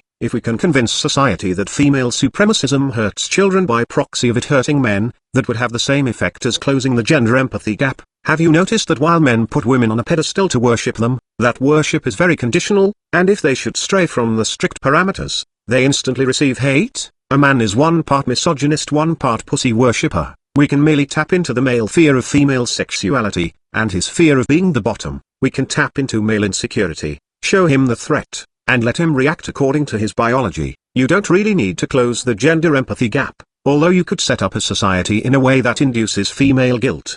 But I'd rather not do that, because if you take a look at white guilt, I suspect white guilt will result in a white supremacist backlash, like coiling a spring tighter and tighter. The opposite reaction is going to be explosive and fierce, so I see the white guilt campaign as ultimately being a bad fucking idea that's going to end in a really ugly way. I imagine a female guilt campaign would ultimately end in the same way, and it's not really impossible to have a society that values male doing over female being, and we don't even need a society to have more compassion for men than women in order to erect laws and enforce laws in ways that force equal responsibility and penalty. But what we will need is a movement geared towards securing the rights and fair treatment of men and boys, a men's rights movement, a movement not concerned with restoring traditional gender roles and thereby preserving matriarchy, a movement not focuses on taxes, economics, government, states' rights, but instead a movement focused on men, a movement not focused on deifying feminism, and having panic attacks that everything that might help men is just like the feminists. We need a movement that will push for the equality of men. Right now we are so crippled by the right-wing deep-end fanatics who go on and on about there can be no equality, the sexes can't be equal. I think these people mean, men are better than women and women need to be complacent in their inferiority. Gosh, if only someone could tap these suckers on the shoulder and let them in on the secret that men are inferior second-class citizens, and saying we can't have equality just translates to it is proper and just that men be second-class citizens. If these people cannot have their eyes opened, if they cannot be made to understand what is going on here, then they must be done away with, and I don't mean murdered, I mean ignored, or downright argued. but not accepted as MRAs. They are fear-driven, and they are seeing everything backward. They are so far back in the matrix, they don't even understand what the game is. What we will need is a movement focused on the rights and well-being of men. And unfortunately, that means dropping the Jurassics, the primitives, the fools who preach man up, and real man, and have their little panic attacks that any change is just like a leftist, a feminist, a Marxist. These fear-driven panic-stricken old-school macho men, who think putting a ring on a bitch's finger and getting her pregnant and supporting her somehow equals having dominion over a weak and subservient female. These primitives are so far in the past, so deep in the matrix, they don't get it. They just don't understand the game that is being played. You can't teach them the rules when they don't even know the game. They're too far gone. They're a lost cause. We need a movement of men, for men, about men, who will push relentlessly as long as it takes for men to achieve equality. We must push for our equality within the parameters of a communist society, a libertarian society, an anarchy, a monarchy, an industrial society, a primitive society, a rich society, a poor society. In wartime and in peacetime, we must always be pushing, adapting to doing what works in any given society, and fighting as long as it takes, a never-ending push, slowly eroding away at the gynocentric establishment. We must not obsess over what we can do for men by this time next Wednesday. We must first come to an agreement that a men's movement should be about men. Once we drop the regressive reactionary primitives from our movement, we will be ready to do the things that need to be done to secure rights and equal treatment of men. And what are those things, you ask? Well, a lot of things, and how we go about fighting for that may differ year to year, society to society, decade to decade, century to century. Right now, I'd say focusing on explaining to men why they should drop out, and also, in order to protect those who have not dropped out, we need to ensure child custody does not default to women, and we will push for that any and every way possible, no holds barred, and we must push for men's space on college campuses. And sometime in the future we must push an anti-feminist male-centric class within the humanities, equivalent to modern-day feminist female-centric gender studies. The right wing is going to rise, leftism is about to take a nosedive, cultural Marxism is going to get smashed, white guilt, male guilt, hetero guilt, liberal guilt is going to receive an ugly but necessary backlash. Those who control the media and the colleges will die off, or be fired. Those who control academia and media are corrupt, and allow only those who parrot the proper narrative to succeed. And people are catching on. Change will happen. Western culture is going to be turned on its head. I predict this all within the next 20 years. We will have nothing to do with any of this, but we must be prepared to adapt and operate within every change that takes place, slowly and steadily pushing for male rights, and male autonomy, a men's rights movement fierce and relentless and always pushing and eroding at the gynocentric establishment. Closing the gender empathy gap may be possible. It really isn't necessary. Having a movement drop its silly miscellaneous politics and actually march under this label for the actual purpose of securing the equal rights for men, is vital though. More on psych. I also want to point out another way in which this is rubbish, and biological determinism is intellectual laziness. Biological determinism has been used to justify white people holding black slaves. I recall in school reading the writings of people in Civil War era that claimed blacks were a naturally inferior people, and they were better off as slaves to white people who could give them food, medicine, shelter, clothing, and take care of them and provide them with purpose. Otherwise they'd been naked and diseased and hungry. And it's just black people's natural inferiority. Blacks are just smart enough to learn what tasks to perform for white people, and yet lack the intelligence to innovate or be self-sufficient. It's as if they were born to serve this slave role. What could be more natural? Setting them free would be a death sentence. All they do is run around like naked diseased animals eating each other. And years ago I read on a black nationalist forum this long fucking post, on why white people are born oppressors. He goes over all these military conquests of non-white people, talks about how once the people were conquered they had Christianity forced on them, their language was forced into oblivion, they were either enslaved, exploited, or oppressed in some way, and so because this is more than one group of white people, this is many different groups of white people with different cultures and languages stretched out over thousands of years. This cannot be the result of culture and must be the result of biology. Thus white people are natural conquerors that harm other races. The problem with his theory is that he removes whites doing this to whites from the equation. He removes other races of people doing the same shit, and while white people have a history of conquering others, this says nothing about their nature written into their DNA, and says that they have just had for 2,000 to 3,000 years now. The highest amount of technological innovation and military force, Now does technological innovation lead to military power, or does military power and all of the hoarded wealth and cultural assimilation therein lead to technological innovation? I think it's a chicken or the egg question really. So just because the most amount of conquering people of other races was done by white people, doesn't mean the desire to conquer and then enslave or exploit the conquered isn't a part of all humans' nature. When you strip away social environmental cause, and focus just on the biology, you make it look like any one group of people have an instinctive predilection for something, just because that group has done it more. It can be done with race, it can be done with sex. I recently read a nouveau psych theory proposed by some college teacher, and he made a case that wife beating is an evolutionary purpose, which essentially came down to forcing his wife's loyalty, ensuring his offspring is his, and also acting as a way of ending disputes, thereby holding relationships together. And when he got a backlash, he insisted that just because it is natural doesn't mean it's good or moral, but only that it's natural. Here's the problem. His theory could also have been titled Why Women Hit Their Husbands, and just modified the examples ever so slightly. And the reason is, because the argument really comes down to the larger picture of people use violence to gain control over others, and to gain control of a situation with others. That was actually known before we even knew what evolution was. So this is all complete rubbish, especially when you remove the larger context, and focus on one specific group. Like I said, in this case, violence is used to gain control. By just focusing on one group, you make it look like that one group has a predisposition to act like that. His theory outraged the feminists because it was looking like he was trying to excuse, justify, normalize, advocate this behavior. However, this theory could have been concocted by a feminist to state that men are naturally evil because they evolved to have this abusive violent trait, and that's why we have to enact a tougher violence against women act to protect women from the naturally violent and controlling abusive male lover. They evolved like that, don't ya know? And then you have Thunderfoot, a man I still respect, who claimed there are more men in science than women for the same reason there are more men in prison than women, sexual dimorphism. And even male feminist Sequester Zone pointed out that even MRAs ought to be outraged over this, but are ironically defending it. The problem with Thunderfoot's statement, and this is the part that should have outraged the MRAs, is that he is stating men are biologically determined to be criminals. So all this shit the MRAs say about men receive harsher sentences and are sentenced more, oh that's rubbish, don't you know? It's all sexual dimorphism. Men commit more crime, that's why they're in jail.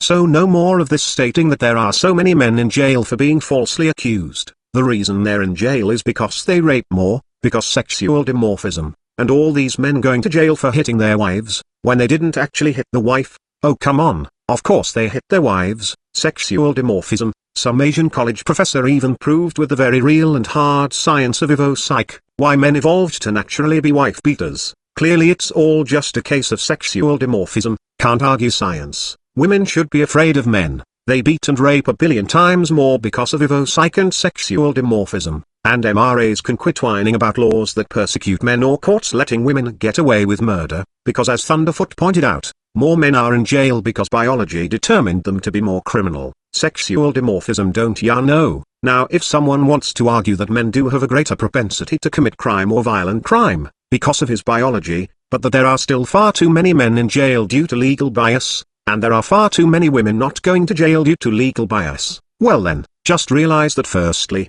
the legal bias is understandable. The courts are just screaming sexual dimorphism when making judgments. And secondly, can't this equally be the argument for women lacking presence in the STEM fields? Sure, maybe some degree of it is women suck at math and thus certain sciences. Maybe outside of social gossipy sciences, women just suck at science. Sure, maybe, but what if there are factors or just perceptive factors that may be holding women back? Women are notorious for taking pointless fluff in college, mainly women's studies and political correctness courses, you know. The humanities crap.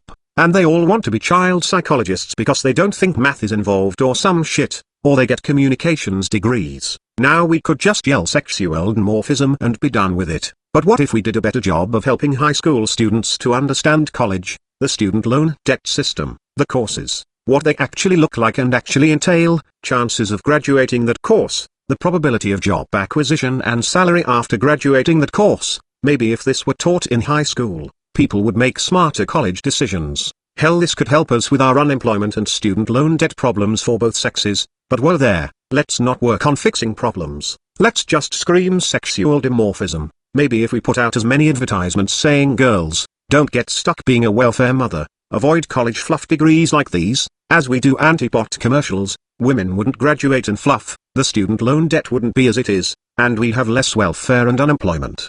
But fuck no, why look into the dynamics of things and figure out how to fix problems when a simple dismissive sexual dimorphism proclamation will suffice? And I was once watching this gamer girl on Twitch.tv who was playing a game and someone suggested she play Call of Duty instead, and she said she hadn't played it much, and thus wasn't good at it. Her audience said, well, who cares how good you are, it would be fun. She explained that she's a girl, and when you suck at that type of game and you're a girl, it's worse. You really get targeted, you let down all of female kind, and there's already the suspicion that you are going to suck because you're a girl. And that reminded me of a feminist post I seen on Tumblr where it said something like, if you're a guy and you suck at something, you as an individual suck, but when you are a girl and you suck at something, you reaffirm that all girls everywhere suck at that thing. And you know what, it's true, I have encountered often a girl sucks at something and the retort is, you're setting women's lib back, or similar statement that one woman's failure is proof that the age-old myth that women suck at that thing, is true. Women are already working in an environment that tells them that anything other than doing dishes, raising kids and making sandwiches, is men's work and women suck at it. And then we as a society watch like a hawk waiting for a woman to fail so we can say haha told you so, now get back in the kitchen. Golly, do you think any of this at all could have anything to do with female underrepresentation in science or any other given thing? Would it kill us to just investigate and look into why things are the way they are? What's the matter? Just too fucking lazy. It's so much easier to shove a hand in someone's face and yell sexual dimorphism. It's so much easier to just say it's all biology, can't change nothing, than it is to actually look for real cause and effect and find workable solutions. Fear of change, laziness, that's all this sexual dimorphism, biological determinism and divopsych is. An excuse to be a lazy thinker, an excuse to be content with the state of affairs. Sure, it's all fine and dandy for MRAs to just dismiss all women's claims with a hand to the face and yell sexual dimorphism bitch, but be cautious, that can backfire on as quickly as Thunderfoot demonstrated in his example. Just remember, men are not in prison more due to false rape allegations, false domestic abuse charges, false harassment or stalking allegations, or because men undeservedly receive harsher sentences, or because women are given lighter sentences and completely let off the hook. It has nothing to do with any of that make-believe shit, it's because of sexual dimorphism, right Thunderfoot? Now I still love Thunderfoot, but I think this time he stuck his Thunderfoot in his thunder mouth. And Karen, didn't you say in a video once that your son was being stalked by a girl, and yet she was accusing him of being the stalker, and it was due to nasty old feminism and gynocentrism that the cops kept taking her side, and it was nearly impossible for him to prove his innocence? Well, it wasn't feminism, it was sexual dimorphism. Men are more likely to commit such crimes, they're biologically predetermined to behave that way, and I'm sure there is a fucking evopsych theory on why men stalk women more than the reverse, and you can't argue with biology. I think this might be another case where even though feminism amps it up, feminism doesn't even really need to exist in order for this to be a problem. The traditional view of gender, the view on male and female sexual dimorphism so readily used by the right-wing conservative, is enough to find men guilty of being a typical male doing what his typical male biology predisposes him to. And the sad thing is, after I have so thoroughly destroyed biological determinism and divopsych, the standard retort I'm going to get in my comments are shouts of "but the sexes are different. The sexes are not interchangeable, sexual dimorphism, look at this Norwegian documentary for the billionth time, girls can't throw as good as men, and they can't rotate 3D objects in their mind, neurology proves it, neurology proves it, here's a link to a blog talking about neurology proving it, and these idiots who have science on their side, won't even be able to look at a fucking brain scan and tell me what they're looking at, but science, damn it, science. And then last but not least comes the Euro-leftist statist communist social justice warrior, let me know when you can rub two dicks together and make a baby. I've had these conversations a million times. Any statement that not every goddamn difference in male and female behavior is the fundamentally unchangeable hardwired God-given result of biology backed by irrefutable science, leads to that exact crap, every goddamn time. I can point out, right now, that I am not claiming that social circumstance explains all inequalities. I am not claiming that by modifying this or that, or any given social attitude, that we will have an equal amount of male and female CEOs, scientists,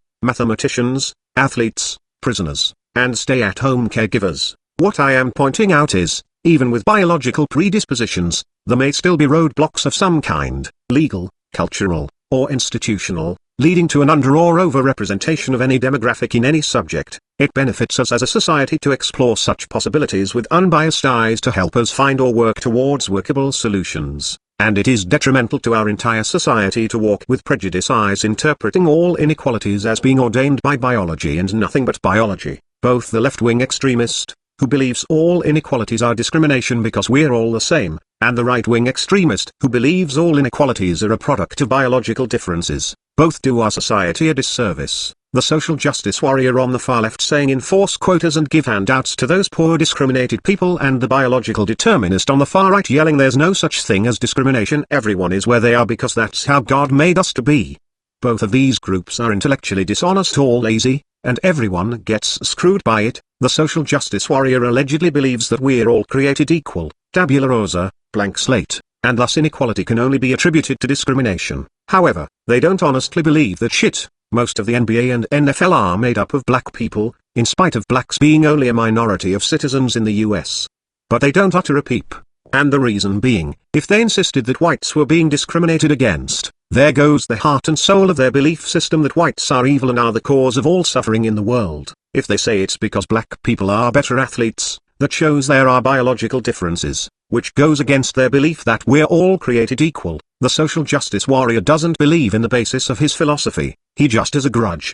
He is resentful, and requires an intellectual pretense to punish people he holds a grudge against. Blaming the white, or male, or hetero, or cis, is the scapegoat, the reason for the discrimination. When you point out an inequality to a social justice warrior, the biological determinist, supremacist, uses the Jew to scapegoat equalities where there should only be an inequality. Both are mental fuck-ups whose emotional baggage constructs an artificial philosophy to validate their feelings, and then requires scapegoats when their philosophy is shown to be fallacious. Both philosophies are the manifestation of maladaptives needing a coping mechanism, a philosophical crutch.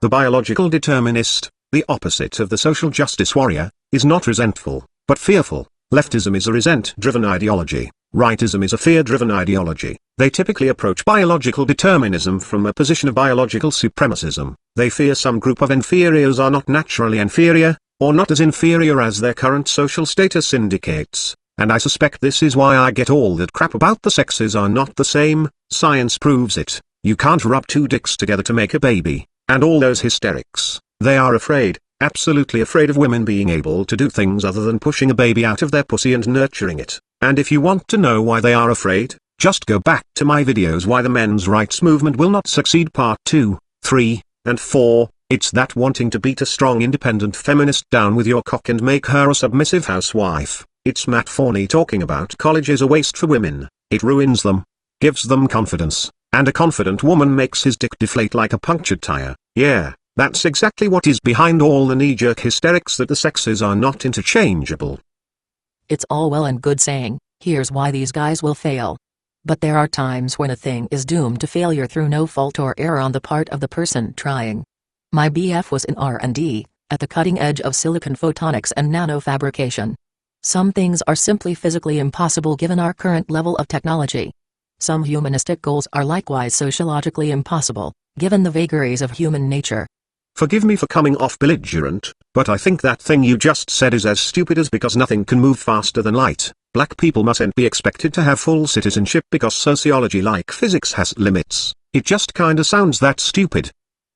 So, you tell me, RBK. How do we convince society to care about men as much as it cares about women? Given millions of years of evolution under a gendered division of labor that selected women for living and men for dying, please, tell me. Is there a way to make society care as much about men as about women? And if there is, and you know it, why are you keeping it a secret? And now on to the private message you wrote me when I told you I was going to respond with a video. I am assuming it's okay to post the private message since nothing was spoken that could reasonably be called private. I'm actually looking forward to any suggestions you might have. I have not thrown up my hands and quit. I have, perhaps, opted for the easier route in terms of what I can do. Can I link you to a comment thread on Reddit that I was involved in a day or two ago? Link. The problem as I see it is both men and women. Men are willing to throw other men under the bus, whether they are outgroup men, or previous generations of men, or men of a different political bent, to prove that I am the one good man when it comes to treating women properly.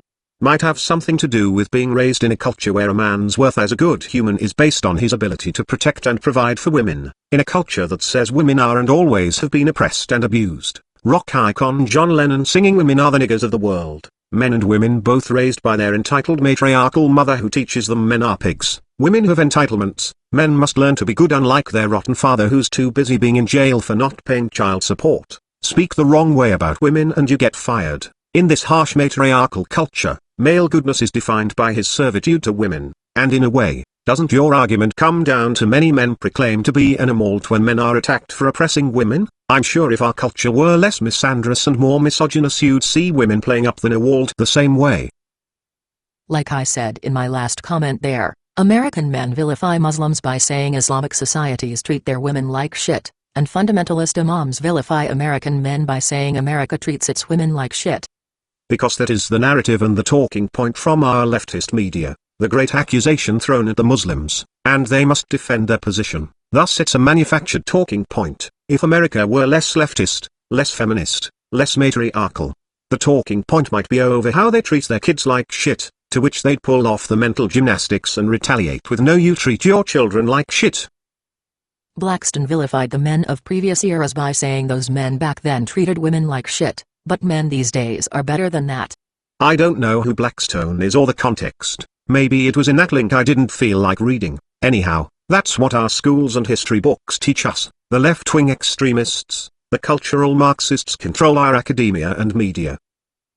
Senkager justifies domestic terrorism committed by suffragettes by saying men would never have given women the vote when it was mainly women opposing female suffrage and the men in power were simply doing what women wanted.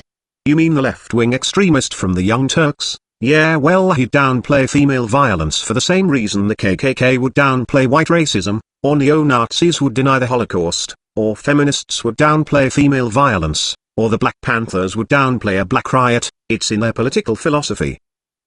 I think it is a rare man who can be convinced to care about unrelated men even a tenth as much as most men care about women. I disagree, at least with the severity in which you paint that picture. Even John the Other has said he has to fight his impulses to white knight for women. But I don't. Look at Migdo. You're playing on male self-interest, not a collective sense of male interest. You're convincing men that marriage and compliance is a bad deal for them as individuals so they should just opt out. Actually, I am pushing pretty hard that men getting married not only screws them as individuals but it fucks over our entire society and creates a matriarchal system. And no, if MGTOW was about individualist extremism and pure selfishness, no self-proclaimed MGTOW would reach out to others, and every time we do, we're told by the enemies of the male sex to just shut up and go our own way, go away quietly, quit trying to influence other men. That man over there feeding the gynocentric machine and throwing his life away is going his own way. Now you fucking pigtoes just shut your mouth and let him go his own way straight into mainstream conformity gynocentric traditionalism that builds the matriarchal structure that imprisons us all. Just go your own way and don't rescue others, don't push for change, just go already. Go your own way you fucking migtos, just go away. Go your own way like the label implies, you hypocrites. Go your own way and let your brothers fall because that's their own way. Every member of AVFM. Why? Because you know that men can't be convinced to push for reform for all men in the war of the sexes. Actually, I do believe they can. Male fear of female sexuality has led to laws to control female sexuality in the past. Males have had major collective panic attacks over women leaving the home and being independent. Hell, that's the majority of what the erroneously titled MRM is, just panicking over women's independence. Men do not want women to succeed or be independent, and it all comes down to their sexual insecurity. But then the women's won't need us, but we'll still need them, and that will put them in control of us. We need not eradicate this drive in men, only change their perception, redirect it. Men, due mostly to the false reality they are presented with, believe that right here right now, if he marries a woman, and she doesn't work, and just stays home, and he pays all the bills, she is under his control and dependent on him and subservient to him. He's the man, the dominant, as was his father and his father before him and his father before him, and the way the good Bible says and the way TV shows say and the way feminists complain about. This is his perception of reality. If we could only teach him that he is a subservient slave to his pampered wife who holds all the power of divorce, and that 1,000,001 anti-feminist tweets aren't the solution to this. If we could awaken him, feed him that red pill, the same drive that gives men their collective panic attack over women's strength and independence will kick in. Men will reject the matriarchal way of life. when you drill it into men's heads, that a traditional setup, or hell, any marriage in the West, is subservience to his wife, and that staying at home playing with children, holding the loaded gun of divorce to the head of the worker-bee husband, is true girl power, and that women are laughing at the big dumb apes who think providing for a family is being manly and in charge. When you can drill this into their head, just let male biology take over, men will reject the system, men will collectively fight against things if they can be made to understand what they are fighting, but so far, the only thing males have ever been taught is women should be independent and equal versus no, get in the kitchen and fix me a sandwich like a subservient bitch. This is the choice. This is the reality they are presented with. The dynamics have never been explained to them, they are in the matrix, we awaken them. You say, as you did in your most recent video, fix the roller coaster, then we'll get on it. You don't say, let's fix the roller coaster so we can safely get on it. And you're not wrong. Men in general won't sacrifice for the benefit of other men the way blacks will sacrifice for the sake of other blacks, and trade unionists will sacrifice for the sake of other trade unionists and their families. I'm not sure I understand the meaning behind sacrifice. When are blacks sacrificing for blacks? What precise sacrifice are you talking about? You mean pushing for something? Because pushing, demanding, insisting, persisting, isn't actually a sacrifice. What sacrifices have women made for women? Most people are not making sacrifices for other people, regardless of race or sex. I suppose some people are sacrificing their lunch for a friend, helping a stranger jump-start their car, or parting with a cigarette. But I just don't understand your use of the word sacrifice here. MGTOW are abandoners. And I don't mean that in any negative sense. Men should abandon the system as it functions now. And yes, traditionalism and gynocentrism are why the environment has been allowed to become so toxic to men. At the same time, MGTOW is about individual self-interest. It's not about collective self-interest. I believe in reforming what can be reformed, and abandoning what needs to be abandoned, and if society should collapse, rebuild in a pro-male way, always push, never stop, push for pro-male, push for an end to the exploitation of the male sex by the female sex, break female supremacy, and let it be known now and forever, that when women were given power over men, how badly they abused us, and know that is in their nature, and to be weary of the weak males, the gynocentric males who retaliate with. But not all women are like that. Let it be learned that males are a very vulnerable people, and the ultimate expression of male weakness looks like white knighting. The white knight is a man who stabs his brothers in the back to gain female approval. Let this lesson be taught in every school and displayed in all media and conscripted into our religions if need be. Let it become the greatest human taboo. Fix what can be fixed, abandon what needs to be abandoned, and rebuild after the collapse. Just do what works. You speak of males in a way that suggests they can have no solidarity, at least not in maleness, and you speak of MGTOW being individualistic and cannot be collective, yet we call ourselves brothers, and in the colleges the expression bros before hoes rings throughout the fraternities and among friends.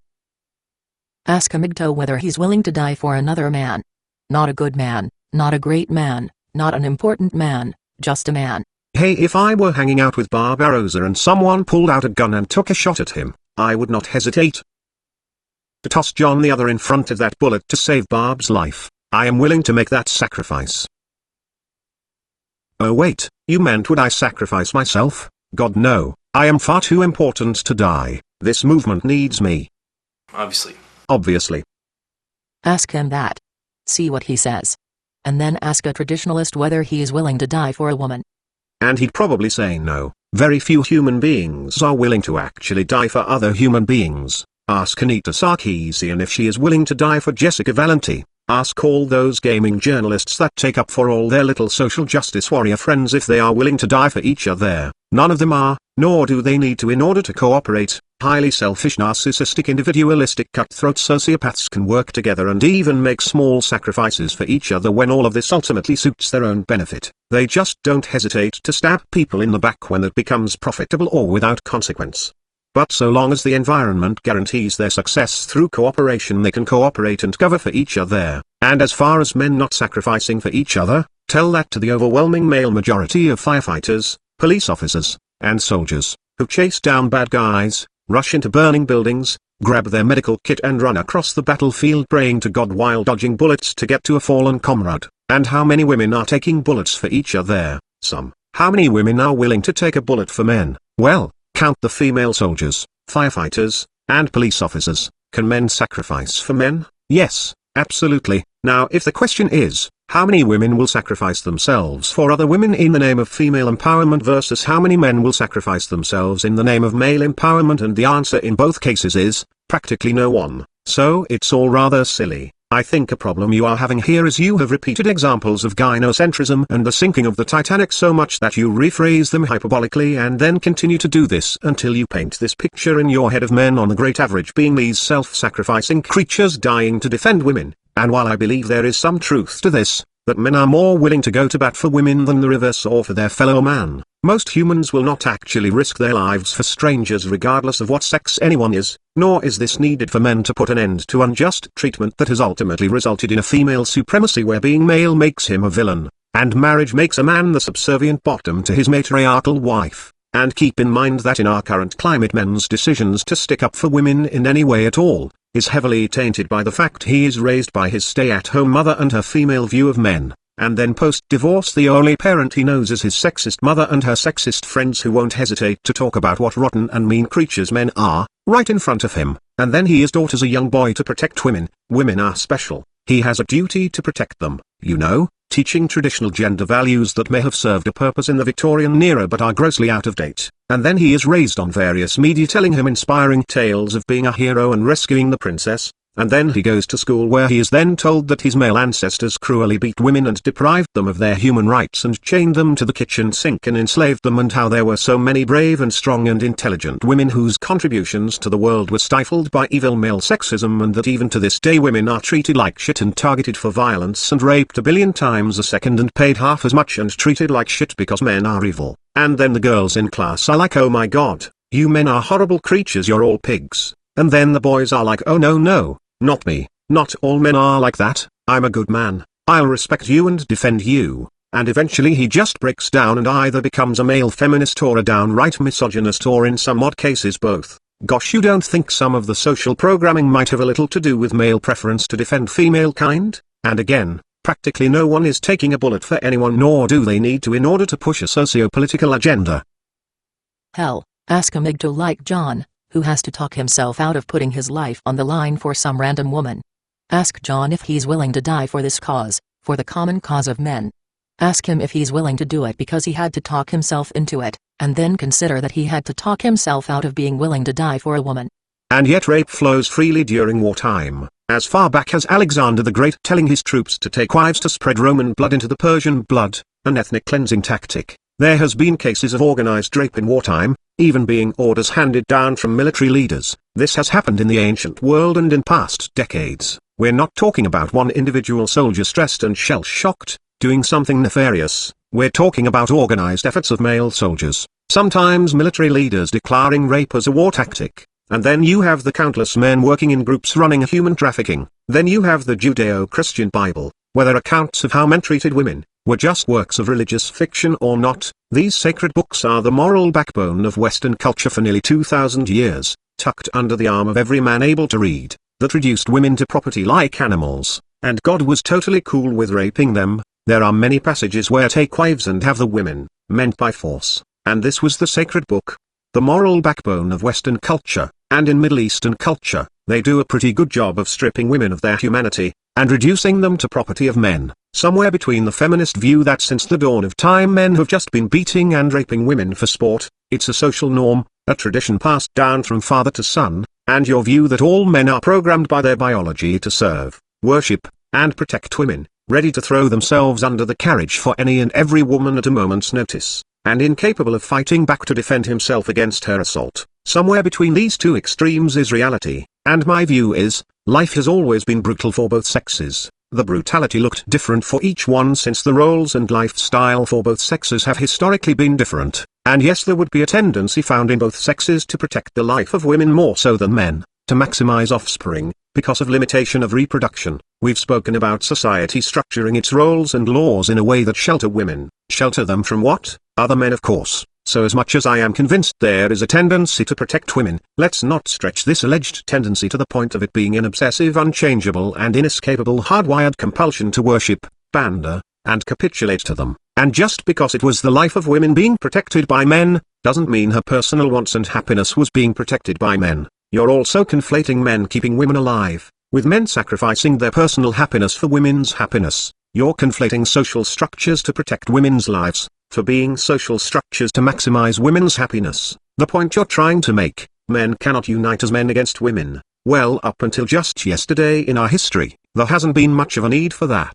Human beings will act on any drive they have that doesn't run into resistance, amp up the resistance for any reason, and another drive takes its place for people to act on. A man may be acting on a certain natural tendency while courting women, if it can be shown to him, and he can be convinced that substituting his first instinctive tendency with some foreign taught behavior guarantees him sex, he will immediately stop acting on that instinctive tendency, and after he has enough success with this new technique, it will become nature to him, and his old technique will seem foreign and unnatural to him. Karen, humans are not robots. We don't stand like statues scrapping ourselves stuck in a logical loop when encountering a programming paradox.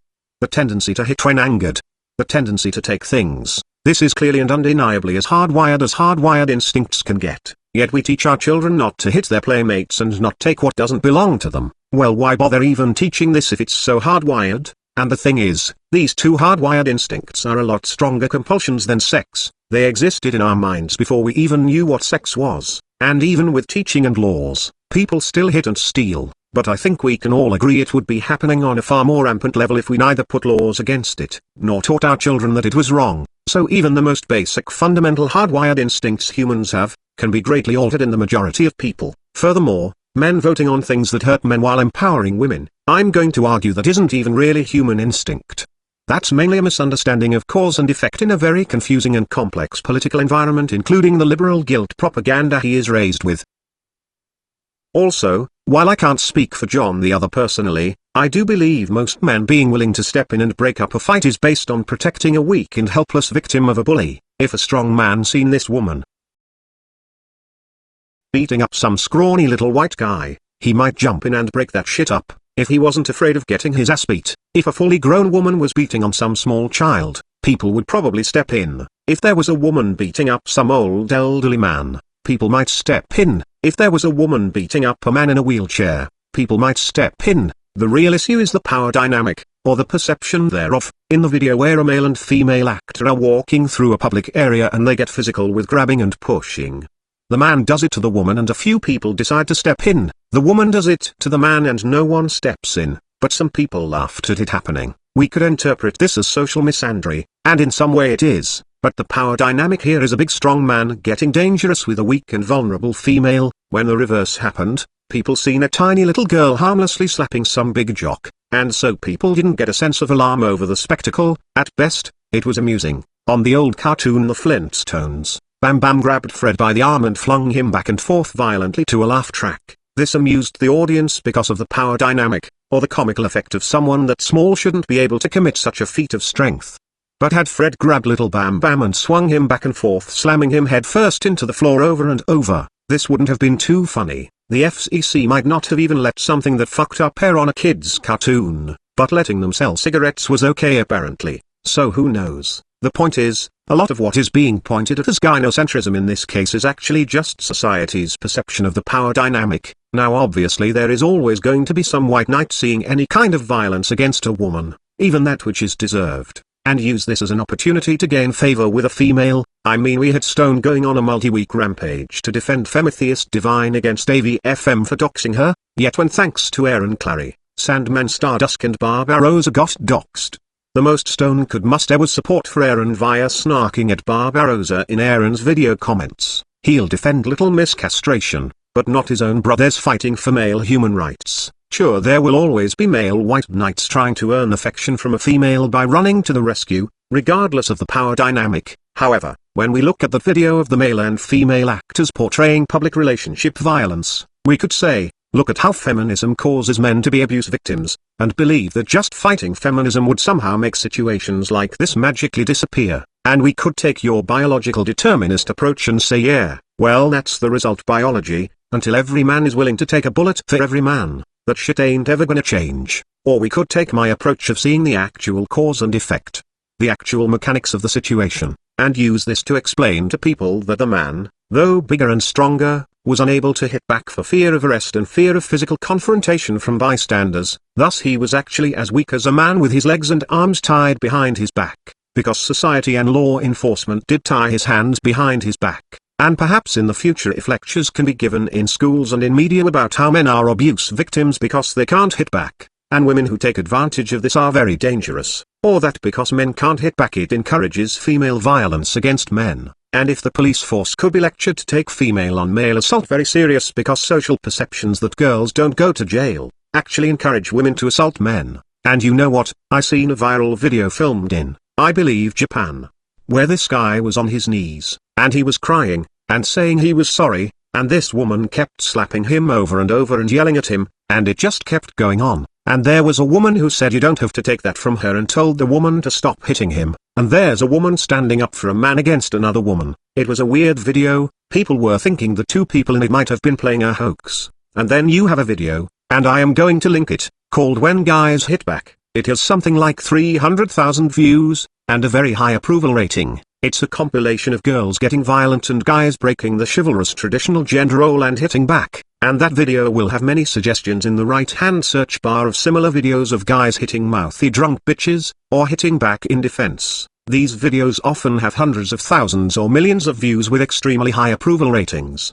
The notion that we are biologically determined around the world to let women beat men to death while just laughing at their misery, is a complete exaggeration. Again, there is more of a consequence for a man hitting a woman, both socially and legally, but let's not get so hyperbolic with it, and that's really what you're doing here. You're talking about being unable to fight for social change and fight against social inequality, against only traditionalism apparently, because biological determinism and using the fact MGTOW won't go around taking bullets for men. And for fuck's sake Karen, it's ridiculous. You're trying to tell us that feminists take bullets for women, and women take bullets for women, and practically every guy out there will take bullets for women, but no woman will take a bullet for men, and men won't take bullets for men.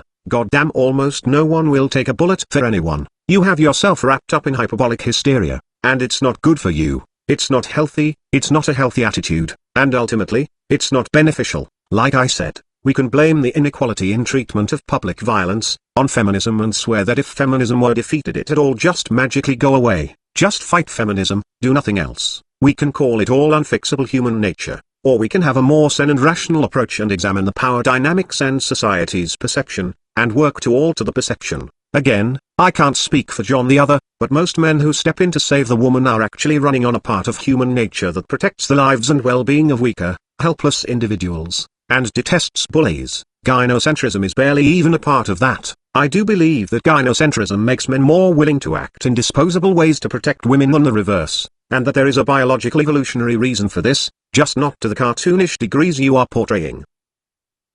I made my mark in this movement by talking about things as they are, not as they should be or as I want them to be. What I see is that traditionalism says things are this way because men love women, and feminism says, things are this that and the other way and anyway because men hate women.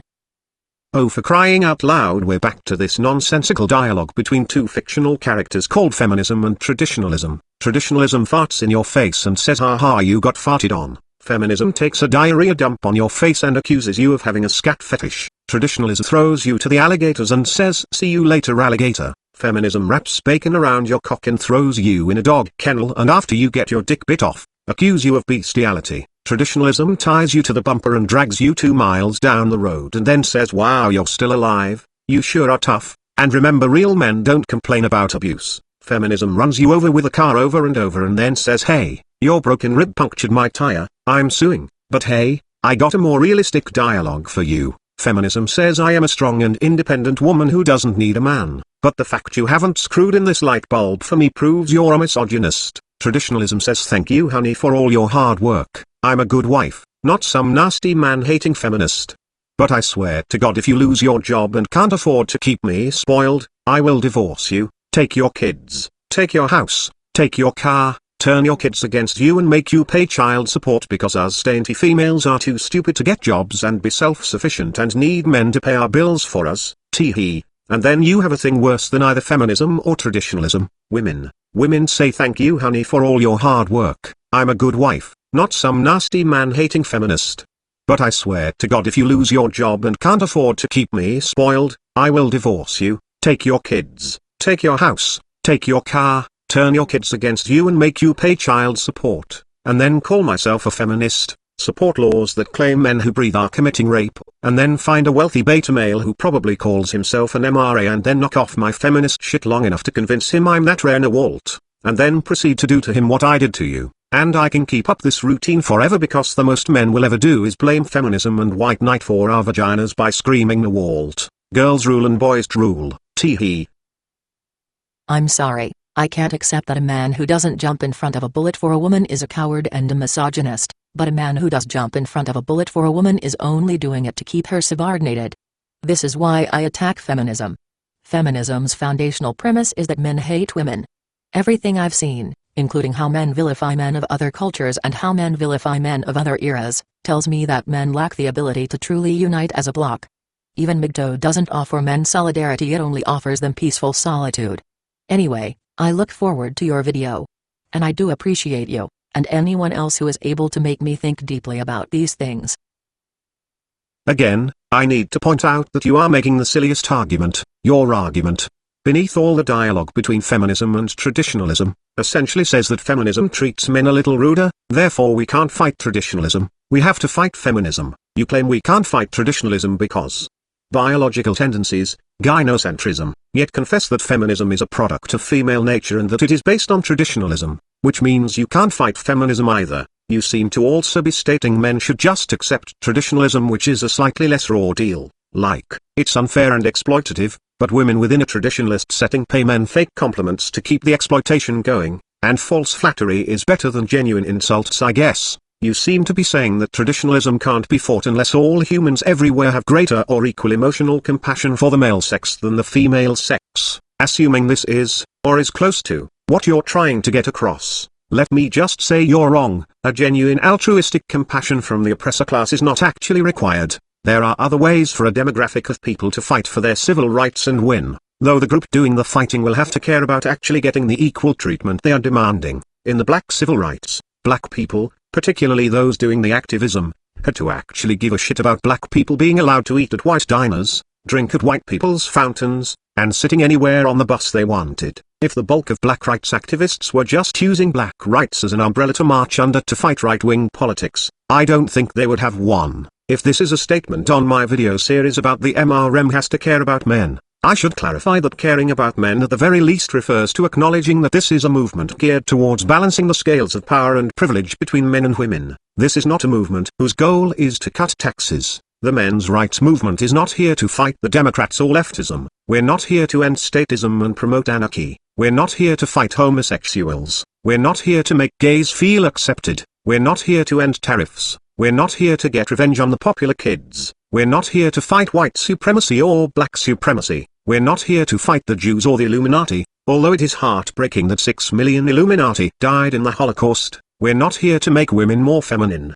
We're not here to turn males into real men. We're not here to return us to traditional gender roles. We're not here to get women out of the workforce. We're not here to protect the sanctity of women staying home raising children. We're not here to end Obamacare. We're not here to fight misogyny. We're not here to promote marriage as a sacred institution. We're not here to fight feminism for any of the reasons I just mentioned. The movement is not here to fight. And just because I say that is not what the MRM's goal is, doesn't mean I actually support those things, only that it is not the goal of the MRM. The men's rights movement is a movement whose goal is to obtain equal rights and treatment for males. And if you'd like to fight feminism, it better be for exactly that reason and not for any of the things this movement is not about. It has to be geared towards men's well-being, men's rights. And when I say men's well-being, I do not want to hear, well, I am only here to fight feminism because feminism is socialism and socialism equals taxes and higher taxes is bad for men. So fighting feminism lowers taxes, which is good for men. No, goddammit, that is not what I mean. And yes, I've actually heard this argument. That's why I am tossing it out there. I shorten all this, and summarize it to, the movement has to care about men, not taxes and gender norms and Obamacare and socialism and statism and leftism and Zionism. It has to care, be concerned with, focused on, helping men. And when I say helping men, I do not mean by proxy of fighting statism, leftism, socialism, Obamacare and taxes and fluctuating the price of tea in China. I mean balancing the power between the male sex and the female sex. So I say, care about men, and because you are a biological determinist, you're going to say that the reason men in the MRM aren't focusing on men's rights is because men can't unite because blah blah blah biology. Well, I offer an alternative theory. Men and women are both, at least in America, drafted into a civil war, a bit of a holy war, between the Republicans and the Democrats. It's like the Catholics versus the Protestants. So we are so caught in this political holy war,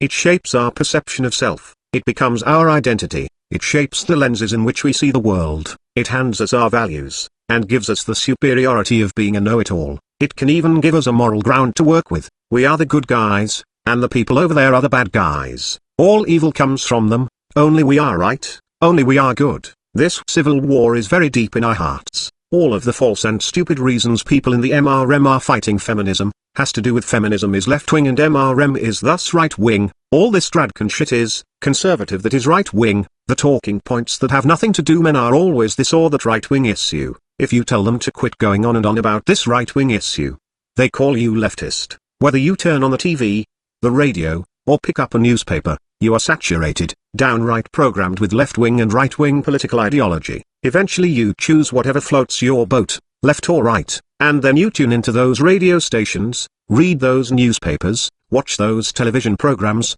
to have your political choice reinforced over and over, telling you what to think about, and how to feel about them, and reminding you that you are so smart, unlike those stupid idiots on the other side of the political spectrum. This shit is so deeply ingrained into people, and I am going to guess it's like this in Canada, Australia, UK, because I became slightly familiar with Norwegian politics, and it looked like that too. Maybe not as bad, but I seen it too. It would seem that Western culture has been Americanized, and we're all caught in the post-French Revolution debate of right versus left, so caught up in this. It's our sense of self, the world, reality, right and wrong, women's issues, and minorities' issues are fundamentally a left-wing issue. White people's issues and men's issues aren't officially a right-wing issue, so their only defense comes by proxy of a fucking economic argument. I recall that chick, I'm sure you've seen her name is Julie Borowski and she used to be called, here on YouTube, Token Libertarian Girl. She, a few months ago,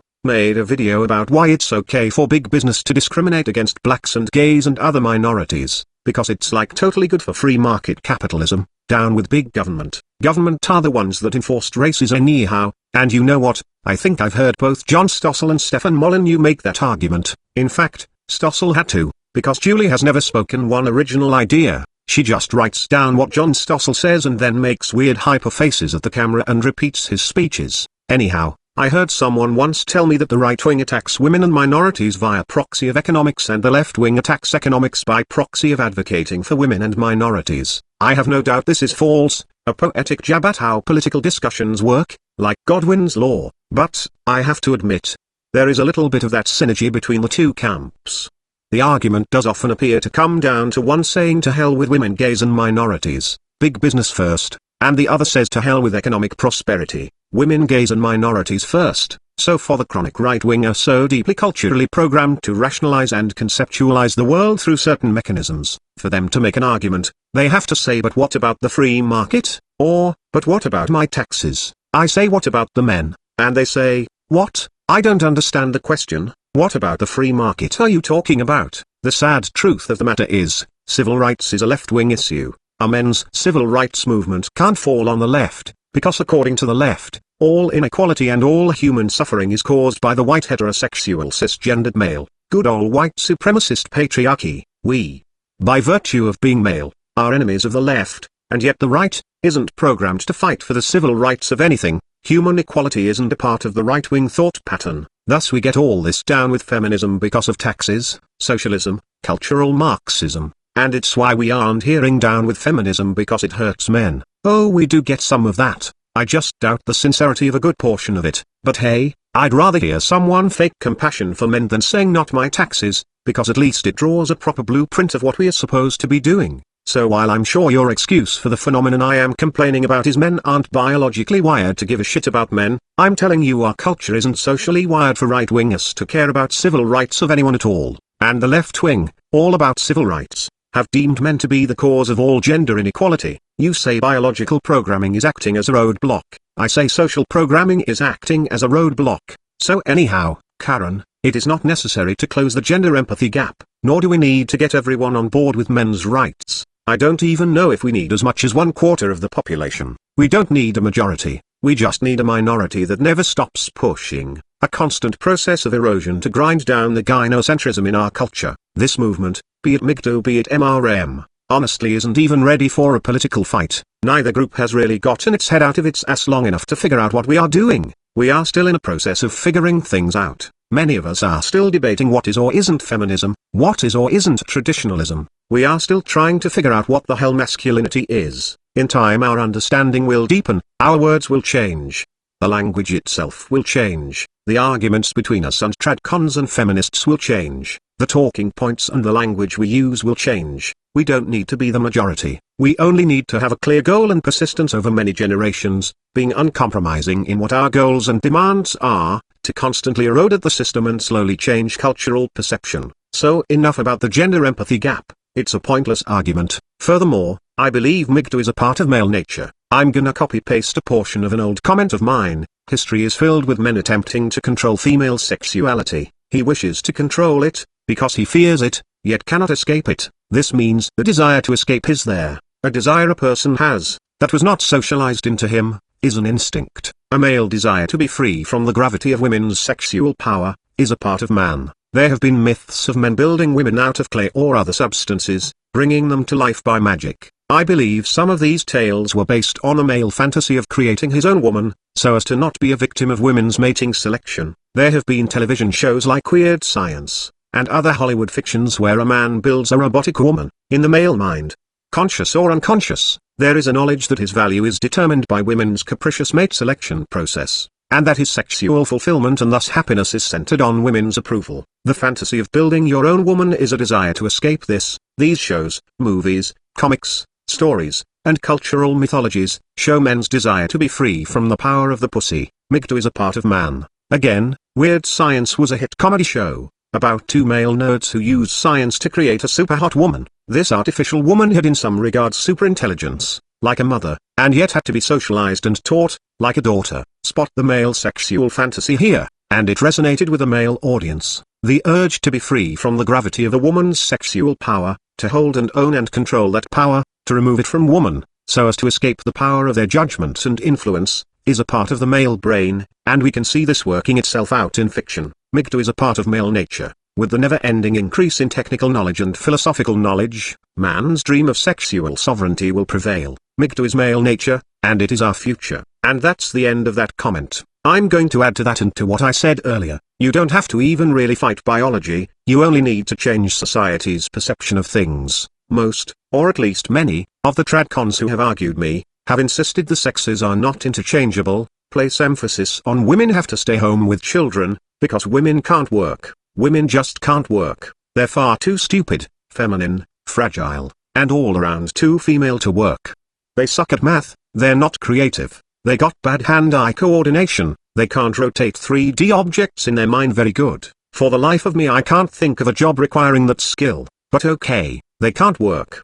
They just can't, they're far too inferior to work. Women are not men's equals, they are men's inferiors. And relationships can't be equals because you can't have two captains aboard one ship. Men have got to be the workers, in charge, the captains. Men are dominant, women submissive. Scientific studies have shown women suck at this and that and the other thing.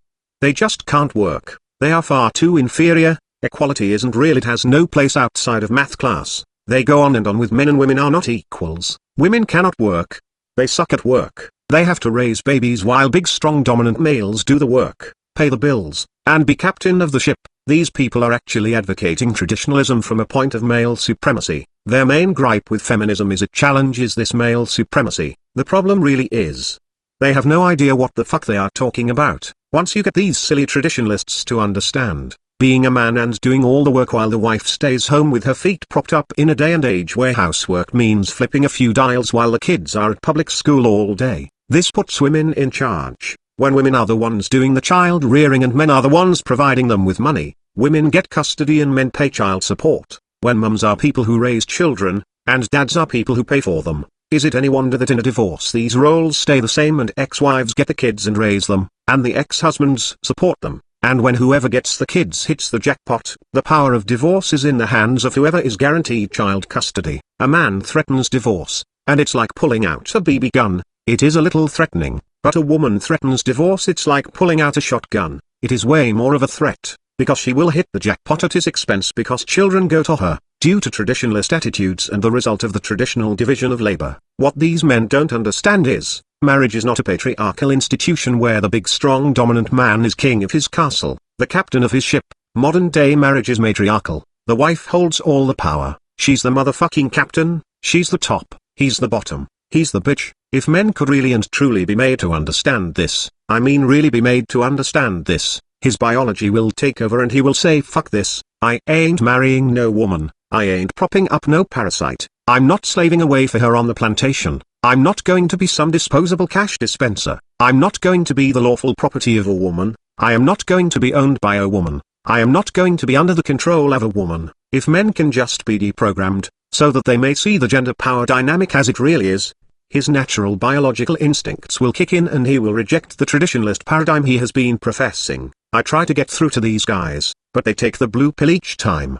They just respond with, we can't have equality because the sexes aren't equal, you're as bad as the feminists, you sound like the male version of lesbian separatists, you just got to find the right one. And when you explain, it's about the dynamic, not about finding the one that won't use the power this dynamic gives her, but that the dynamic itself is flawed. It's right back to got to weed out the bad ones and find the right one. Any further arguing will result in them saying not all women are like that. You migtos are misogynists, because not all women are like that. Really migto? Really? All women are evil. All women are evil. Not all women are like that. No Walt, no Walt, no Walt. But I suspect these people are old, and others are just kinda mentally defective in some way, and others are lost causes for whatever reason. I want you to imagine a trained animal, maybe a primate of some sort, and this primate brags to one of his ape buddies that he is king of this domain and has these humans trained real good. He says watch this, and he stands on his head. The trainer tosses him a banana, he grabs the banana and says see, got that human trained real good. That human had a banana, he kept standing on his head like a fucking moron. You know how idiotic and inferior those humans are, so I tried to explain to the dumb fucker to not stand on its head, but to stand on its feet. I did a handstand, to demonstrate the improper way to stand. That fucking idiot gave me his banana, I stood on my head again, and sure enough the moron gave me another banana, so I decided every time I'm hungry, I just make noise, call the human to me, you know, with a series of grunts and hand gestures that make these idiot humans laugh and clap, and so I got him to come over to me. I stood on my head, and instantly, banana, every fucking time like clockwork, banana, and that, my dear friend, is how you train a human. Go on, try it. That human over the done been trained. You just got to be firm with these humans, remind them who's in charge, go stand on your head, I guarantee you. Bananas. In this scenario, the captive animal performing for his food, thinks he's in charge. This is the scenario of men telling other men how to find the right one, how to work a marriage, how to be a real man. This example could symbolize the PUAs who teach other men the fine art of giving women what they want to get laid. To me, this is what the red pill means. It means understanding the power dynamic, understanding how this shit works. The apes in this scenario were blue pill. They were oblivious to the actual power dynamic they were in. And when I see male MRAs pushing traditionalism, I just think of them as being the big dumb apes in the circus who just don't get it. But traditionalist female MRAs piss me off the most, because I assume they're red pill. I assume they get it. When people like Janet Bloomfield talk about the importance of women being the first officer and men being the captains in a marriage, I think she actually knows that women are the captains because they actually have the power, and the husband is not even really a first officer, but maybe a crewman swabbing the deck. So I tend to see the male traditionalist as an idiot and the female traditionalist as pure evil, because I assume they actually get it. And I think on some level men have to have at least a subconscious understanding that all of their authority and the so-called respect they get is one big put on. I think this is why women laughing at them hurts them the most. It does something to break the delusion they've invested in. Women are queens of the castle. Their good little court jester comes home from a hard day of slaving for her, and she has him wear the king's royal robe, and hold his scepter and wear the crown, and she says, "Go on, king, order me around and exert your royal authority." And he says, "You, woman, make a tuna sandwich for your king." And she smiles and says, "Yes, your majesty," and goes through the motions, happily obeying her king, but while he's in character, enjoying the illusion, barking orders. If she should laugh at him, it breaks the illusion, reminds him he is just the jester playing a role for her amusement. Some men can be given the red pill, others are just too far gone. They're too invested in the illusion, but the awakening is new. In time the awakening will spread, more men are going to see the true power dynamic, and in an environment where liberal guilt, which includes male guilt, is going to receive a nasty backlash, this is the time to offer those red pills, and begin a mass awakening. I have no desire to change human nature. I don't desire even working against it. I only wish to remove the illusion. When men finally get it, they will make some changes, and when men make these personal changes, there will be a major cultural change. One day, men will also understand, you can't just blame the power imbalance on this word called feminism and scream you get back in the kitchen. That's where nature says you belong. That's what Proverbs says, submit to your man like God, and biological evolutionary psychology commands, back in the kitchen with you are pity women. One day men will understand, this is not the problem, nor the solution. And the traditionalism, the marriage thing, this is seriously important, but this isn't even the entirety of the problem. It's just the biggest one in the upset of the balance of power. But men are going to awaken, and there is going to be a push for real reform, not tweeting that feminists are wrong and thus should stop and pretty please be nice to us, and kindly get back in the kitchen. I mean some real reform, and there is going to be a lot of abandon, and the abandon is going to go from mild to extreme, from person to person, and there will be less deifying of women, and men will learn to be conscious and vocal of their fear of women and women's sexuality, rather than subconsciously acting on the fear, redirecting the fear, and chest thumping and denying the fear. And when men start getting open, honest and vocal about the fear, shit is going to start changing. And when the political tides change, and feminism is no longer being protected and promoted by the mainstream media and academia, doors will open, change will happen. Change is going to happen, and it will end with men and women getting some kind of equality. A key to this is, who gets the child and why. There is no such thing as housework. Stay-at-home mothers can't be a part of the future. This will be an archaic and abandoned practice. The custody rights and financial obligations to any given person in marriage and divorce is going to change, and divorce courts in the Western world may get revamped, overhauled, or completely done away with. Likewise, the shit that's getting called feminism right now will get looked upon as Nazism is looked on now, or the way communism once got looked on. It's not really even the men's rights movement or the MGTOW movement that is going to have much to do with any of this. A lot of this is just a matter of time and change, and the fact the Western world is about to undergo some changes. The MRM or MGTOW, or whatever is somehow somewhere representing male interest, will be a part of this. First, men will catch on to how unfair the balance of power is between men and women. Second, he won't be raised and programmed into a world of male guilt. Third, he's going to catch on, and this is largely where we come in, that this isn't just feminism and nothing but feminism. Just bitching at leftism isn't really the solution to anything. Fourth, he's going to make changes in his personal life and approach. Lots of abandonment. Fifth, the abandonment is going to prove in the eyes of others to be a smart and working decision. 6. A ton of abandonment, and having that abandonment directly attached to an understanding of political cause, gender inequality, will start prompting a combination of backlash but also positive change. The end result is, it will become reasonably safe to enter into relationships, including marriage, and to have children. Men and women will have some kind of equality. If this fails, and no equality can be reached, we're going to end up stripping women of their right to vote, and removing a ton of legal autonomy, and we're going to end up with a male and female dynamic similar, though with some differences, as areas under Islamic extremist rule. If we can't have equality, we'll at least have lawful ownership of women. Women will be children, and children are unfit to raise children by themselves. Thus wife and children are lawful property of husband, and children cannot do things like file for divorce, hold property, etc. We'll have equality or a very heavily government-enforced extremist patriarchy, but the one thing I can positively promise you is, shit ain't going to stay the way it has for the past 50 to 60 years. This women having their cake and eating it too, enjoying the best of both worlds. This is coming to an end. We can't go on like this forever. And no, settling for whatever the fuck you think traditionalism is, you know. The thing that treats you a little nicer than feminism, whatever you think that shit is, that's not an option. That's what we have today. Men entering into marriage, doing all the work and cash dispensing in a world that says women are default parents. Thus the nuclear family is matriarchal. Yeah, that shit is no alternative. Not even close. In fact, it's not an alternative. It's what we're doing now, and it ain't working. Women will be pulling their own weight, and fathers will have some kind of guarantee of child custody if divorce happens, or we just have legal ownership of wives and only husbands can file for divorce. But we just can't go on like this forever. In closing, an argument from biology is one of futility. If you are pleased with the futility, it is an argument from supremacy. If you are unhappy with the futility, it is an argument from defeatism, and in both cases it is intellectual laziness. If we cannot fight traditionalism because of biology, then we cannot fight feminism because of biology. Retreating, striking, eating, fucking, are the primary instincts of mammals and most other creatures. A human's instinct to strike when angry is countless times more hardwired and compulsive than any and all of gynocentrism. The urge to reach out and take things to have them,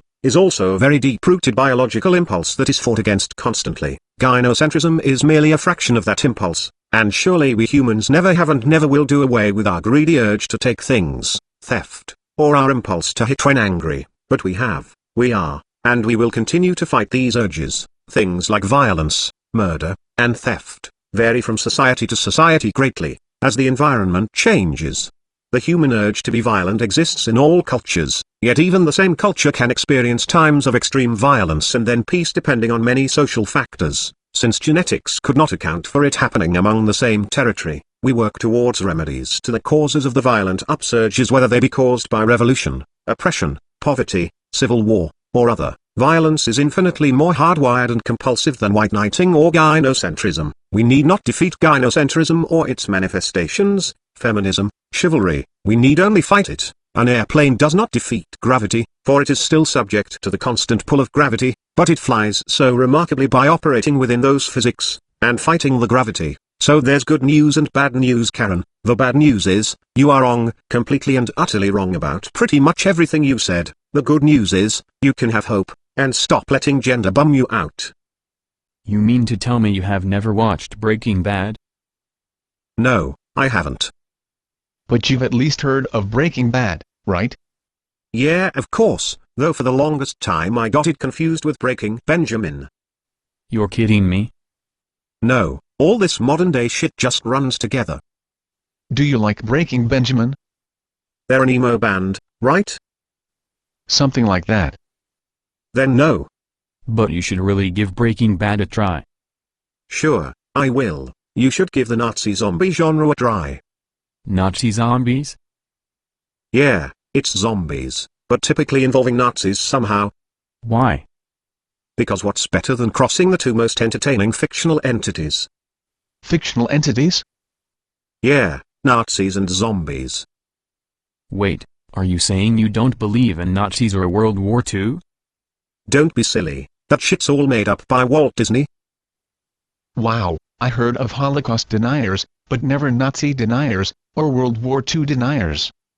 Anyhow, if you want to get into the Nazi zombie genre, I suggest starting with Dead Snow, Red vs. Dead, the 2014 version. Be sure not to confuse it with Dead Snow, the 2009 version.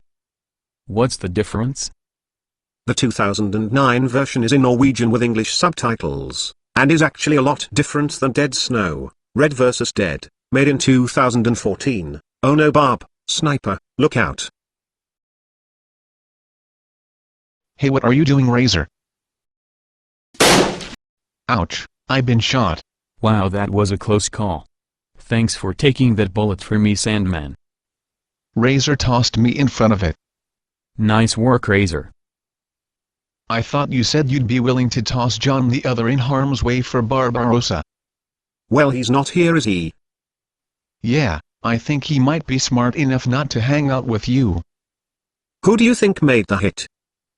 Probably Aaron Clary or one of his men. Well, Sandman's already been shot in one kidney. I don't think we can afford to throw him in the path of another bullet, so we better get out of here.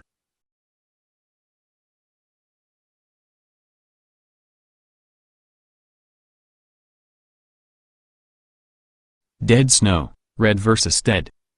Yup. Nazis and zombies, you say? Nazis and zombies. You assholes are really just going to leave me here, aren't you?